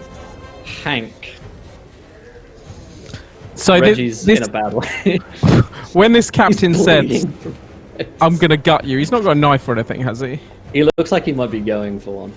Oh, okay. Yeah, I mean, I'm cocking him. it's a bar. There probably is a knife somewhere that he could gut you with. Yeah. Yeah, I'm like, He's a sailor. He'll have a He's a good sailor, knife. he's probably got one. Yeah. I'm full on. I'm pointing pocket. for the fences, and then I'm swinging one last time. Like I'm trying to catch him in the back of the head. I want to do some harm this time. Unlike the nearly shotgun worth of damage you've done each time so far. Can I spend 10 luck? That's a Spend lot. 10 luck. I'm going to spend 10 luck do it. to Try make to that a push it. success. Yeah, you could push the roll. So, as a reminder, pushing rolls are basically it gets a step harder. If you fail, the consequences are way worse. But if you succeed, you do get to succeed. So it'd be a hard success instead of a regular success, which for you would be like a 37. Yeah, let's try and push it. I'm all about pushing it. Push it real good. Right. Push it. Hey! Exactly the number you needed. You got Holy 37. That's crazy. Well done. Yeah, you know, at the last second, you adjust the trajectory of the oar just so that it sails into the back of this guy's skull. Roll that damage. Justify he's this out. time. He's out like a light. And you know, he was like groggily going for a weapon when boom, he falls down to the ground. Can I point and at these sailors and just say, "It's done. We're done." At that point, the fight is done because Inspector Warren and the other police constable immediately run in and start shouting for everyone to break it up, basically. They do have pistols, which they do have out at this point, and they do seem prepared to use. You suspect maybe this isn't the first bar fight that they've responded to, because it happens rather swiftly. But you see Warren immediately come into the room and start shouting, "Everybody, put your weapons down! Hazard, I can see him!" Yeah, Hank drops the oar, aiming for the guy Yeah. on the floor. Yeah, Jessie puts down the bottle that she had in her hand, and the other sailors, put their hands up. a bit. as they let go of him, Reggie kind of shrugs off. It's bleeding down the face. He takes a mug, takes a gulp, and just collapses on the floor, passes out. He's on 2 health. He's fucked. Virginia, for her part, throws her hand up, looks shocked, and then the bottom lip quivers, and she just bursts into tears and starts calling out to the inspector. They were attacked. It was horrible. You had a luncheon to go to, right? Would you mind if I tag along? Oh, no, by all means. Actually, he's rather nice. Oh, I can't wait to meet you. He's absolutely lovely. Do you think they'll be okay? Sweet. I wouldn't take bets on it, although I am a betting woman. It did seem risky at the time. It did. If he survives this, I would like to remind him that it was his idea afterwards. Just be great. I mean, generally at 2-on-5 odds, not superb in a bar fight against heavily armed sailors. Yeah. No, there was someone who didn't kill her husband in there, so that's Oh, the yeah, wild card I'm thinking of. That might have swung the battle in their favour. Mm-hmm. And so, You smoke, by the way. As Sebastian and Elsie There you go. drive off into the distance together, chatting away, completely unaware of what may be happening right now to Reggie, Virginia, and Hank. The rest of you find yourselves in this bar, guns pointed at your face, sullen, angry-looking sailors bleeding from the face, Captain Walscott unconscious, Jessie half garroted, and 2 police officers staring you down. That is where we're going to end tonight's episode of Call of Cthulhu Tentacle Tuesday, my friends. Wow, things got out of hand today. But that happens sometimes in Call of Cthulhu when you start fights with angry sailors in pubs, or so I hear. So what I liked about that was that it wasn't me It was all you, and you have no one but yourselves to blame for this. So congratulations, in particular Tom, for that. You didn't gain any XP, but it was a moral victory. You showed him. I mean, you did get badly hurt, so good job. Yeah. I mean, you got stabbed in the face, but I mean, Hank, carried the fight. He was the one that actually got the captain. But it was still a moral victory for you, right? Man, that was a lot of fun. From mystery and investigation with Doctor Stoat to a straight up bar fight on Glumthorne Isle. That was an eventful episode. Thank you guys there in the chat for joining us today. And we do have one last thing for you guys to do. We would be remiss if we were not to curse one of the players here with it's a sanity curse, my friends. One of these players that you vote upon in the Twitch chat will lose a d6 of sanity. So think about the performance that each character had today. Did they achieve what they wanted to achieve? Did you, the elder gods of chat, feel like they should be cursed, or maybe you think they did well enough to avoid the curse this episode around? You guys let us know. But holy mackerel, that was a lot of fun. Charlie, let's go around and do the outros for today and all that good stuff, shall we? I think we should, and I think we should go to the man who brought the pain train to the tavern, mostly to himself. Tom, Redundant UK. How you doing? Where can we find you and all of that good stuff? Yeah, that was a lot of fun. And for the first time, people saw the real Reggie. For the first time. That was the real Reggie? Getting the hell kicked out of him? Yeah. Yes, it really was. And the great thing about it is that when you do decisions, it's not all about winning. It's about just getting your ass kicked, because that's what you decide to do at the moment. What would Reggie do? Yeah, what would Reggie do? And that's exactly this. Not the first bar fight he's been in. Kind of hoping it won't be the last, depending on how good the doctor is. But yeah, I really enjoyed it. And it's always good to have at least one bar fight. The only downside is I didn't throw someone through the window or get thrown through the window. I feel every bar fight should have that, so I'm somewhat a little disappointed at that. Next time. There's always next time. I myself, Redundant UK. You can find me on Twitter, Redundant_UK. Make sure to put that underscore, because you'll get some weird Twitter there. And on Redundant UK on Twitch. I stream variety games and all stuff. Also, I am on After the Fire, a Game of Thrones tabletop game on RPG Webbies on Thursdays at 8 p.m. GMT, 2 p.m. 3 p.m. Eastern. Yeah, but that's it. That's me. See you all next week. Awesome. I feel like the EastEnders theme tune should be playing right now as like the outro to this episode. But driving up to the house, away from all of the chaos, having had a very successful phone call, Professor Wilkes, paid by the wonderful Call of Cthulhu. Adam, how you doing and where can we find you? Yeah, this has been brilliant. I've achieved what I feel everybody should achieve in a Call of Cthulhu game, which is to go away from the violence and be nowhere near it when it happens, because you don't lose 90% of your health bar that way. Yeah, this has been brilliant fun. Super enjoying playing this character. Super enjoying the interaction. Apparently the relationship is me and Hank in this. It's a love-hate relationship, but it's touching. Hashtag Seb Hank, hashtag Shank. Seb Hank, Shank. Yeah, Shank is good for a portmanteau there, I think. Yeah, I stream on Twitch at twitch.tv, Call of Cthulhu. I do horror games. It's Fall of Cthulhu on Twitter, if you want to follow me there. And yeah, I stream full time, so I'm on just before this show. Awesome. And Lindy, somehow not in the middle of the mayhem. How are you doing? Yes, this is a different character I've created this season.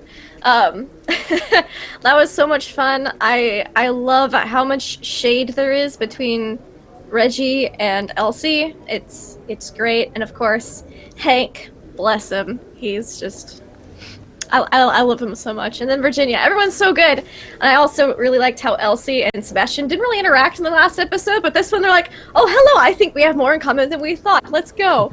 It was just... I'm not brawling. You're not brawling? Let's go. Listening? Yes. Can't wait for next week and more shenanigans. You can find me online at LaughLoveLindy, Twitch, Twitter, Instagram, all that good stuff. I have a Ravenloft stream tonight on my channel at 9 p.m. Eastern. Also, I'll be back here on this channel on Thursday for Death's Curios and Hallowed Metropolis campaign, which is super duper fun, and just follow me. I post what I'm going live with where and stuff. Awesome. And hey, Batter, how you doing, Panda? Hey, better. I'm wonderful, and that was nice to not be introduced with a negative comment again. That's twice in a row. I'm very. You've disappointed Will. It's gonna go to his head. All right, it's gonna. People are being nice to me. Master gave me a sock. This is so much fun. Like, it's a different character to what I normally play, but it's nice to kind of just play someone a bit bumbling who like does things before they really think about them. That's going to get me into shitloads of trouble in this campaign, I've no doubt. And yeah, the real Hank came out. I was able to like do some damage and be good. I don't normally play anything like that, but yeah, it was nice. And I've no doubt we're going to be in a whole heap of trouble in a local prison. Yeah, having God knows what done to us. What's all those we? Yeah, we're going bring to you lunch down. at the estate. Speaking of both Reggie and Wilkes are tied with 4 votes each. Seems to me they both get corruption, right, Will? You know, I think we have done like tiebreakers. Did we do tiebreakers? I think we have. We could set the timer just like 1 minute to get it done real quick. Just to see honestly, it wouldn't be an episode of this roleplay show if I didn't lose sanity at the end. Alright, hold on. Let me get it set. Let's do this. While I you, feel like Reggie's you guys... rolls were cursed tonight. Yeah. Reggie's rolls tonight were, it has to be said, it did not go in his favor. It could have gone differently. It definitely could have done. But you guys were outnumbered, and it was a sudden rise to violence that I think even the sailors weren't quite ready for. But hey, that was good. For my own part, I would go shout out the YouTube channel. If you haven't gone and watched, episode 1 is up there already. People seem to be enjoying that. So if you've watched this one, but maybe you didn't catch all of last week's one, or you want to go back and remind yourself of what happened, some of the characters, plots, and mysteries, then I encourage you to go to youtube.com/encounterroleplay. We're pretty close to 20,000 subscribers there. That'd be really cool to get that on the YouTube channel. So if you guys want to go take a look, we've got ton of great shows releasing out there. All of last week's premieres are coming onto the YouTube channel this week, so you can catch up there. I'll also shout out the Patreon. If you haven't checked out the Patreon, you can go sub to that. All of the funds for the Patreon go towards the cast, so if you want to go support these wonderful people and all of the other casts here on Encounter Roleplay, go support the Patreon, throw a buck their way. Every little helps, and we get to do really, really cool stuff over on Patreon there, so check that out. And I think we voted, you guys over on Patreon voted for a Zweihander podcast version, so that's exciting. So we'll get to do that. So lots of cool things happening over on Patreon. Definitely check that out. Definitely. And something worth showing out as well is on Saturday, I forget exactly what time, but over on Cobalt Press we have the Harper's Tale stream. It's an amazing product that's been developed from Matt's daughter's story. She was diagnosed with leukemia, came up with the story, and the story's been worked on by people from Wizards of the Coast, Cobalt Press, Encounter Roleplay. Just a ton of people have worked on this book to turn it into a playable module, and we're playing through the first chapter with Kiana as our DM. I think I want to say it's 8 p.m. Eastern. I can't remember, but I will do a tweet. Keep an eye out for that, because it should be a really great stream. Raising money for that great cause. Just keep an eye out for that. And thank you to all of you who have donated here tonight as well. As Will mentioned, we are working on paying our cast season. And at the end of this month, on the 28th, which is another Saturday, between 4 and 8 p.m. Eastern, we have our monthly meat grinder, which we're doing as a massive fun drive towards the cast pot. It's going to be a lot of fun. We have 12 spaces. that Jonathan Fry will be hacking, slashing, and doing terrible things to. So min-max, don't min-max. We're going to have a great time. We're going to kill characters, and we have our massive giveaway, and we will do our announcement during that stream of the 3 winners. It's a great big bundle. So keep an eye out for that as well. You like watching people die, like me? Check out the meat ground. It's going to be awesome fun. And it looks like Reggie won. Congratulations, Reggie. You won today's Call of Cthulhu. As if I wasn't cursed enough today. Oh. That's a Get all the D6 curse loss out of your of system sanity. this A week. D6? I'm I afraid know. so, buddy. The price It's going to you be worse. pay. I've seen that It's gonna doctor's be a surgery you're going 6. to. It's going to be a 6. Yeah, you're going to go to see the doctor Yeah. after this. That guy's Now gonna you stitch your roll a face up. 3. Oh, those times where I wanted a 3, now you're... Oh, the dice. They know what's up. But if Sebastian is any example, then you'll start off next week with the boon of chat. The elder gods of Twitch chat will begin to feel bad for you. They'll give you some support, and they'll bring you back up again just to bring you back down next week. I'm sure. So I'm already under 50 sanity. Good. I can only go to less. So. So thank you all so much for being here. Please go and check out all of these wonderful people. Stay tuned because tomorrow we are back with Spy Hunter, The Broken Crown at 4 p.m. Eastern. And I'm going to roll the trailer so you can check that out. So until we see you again, try not to roll too many nat ones like these bozos, because we want to be there laughing when you do. Good night, everyone.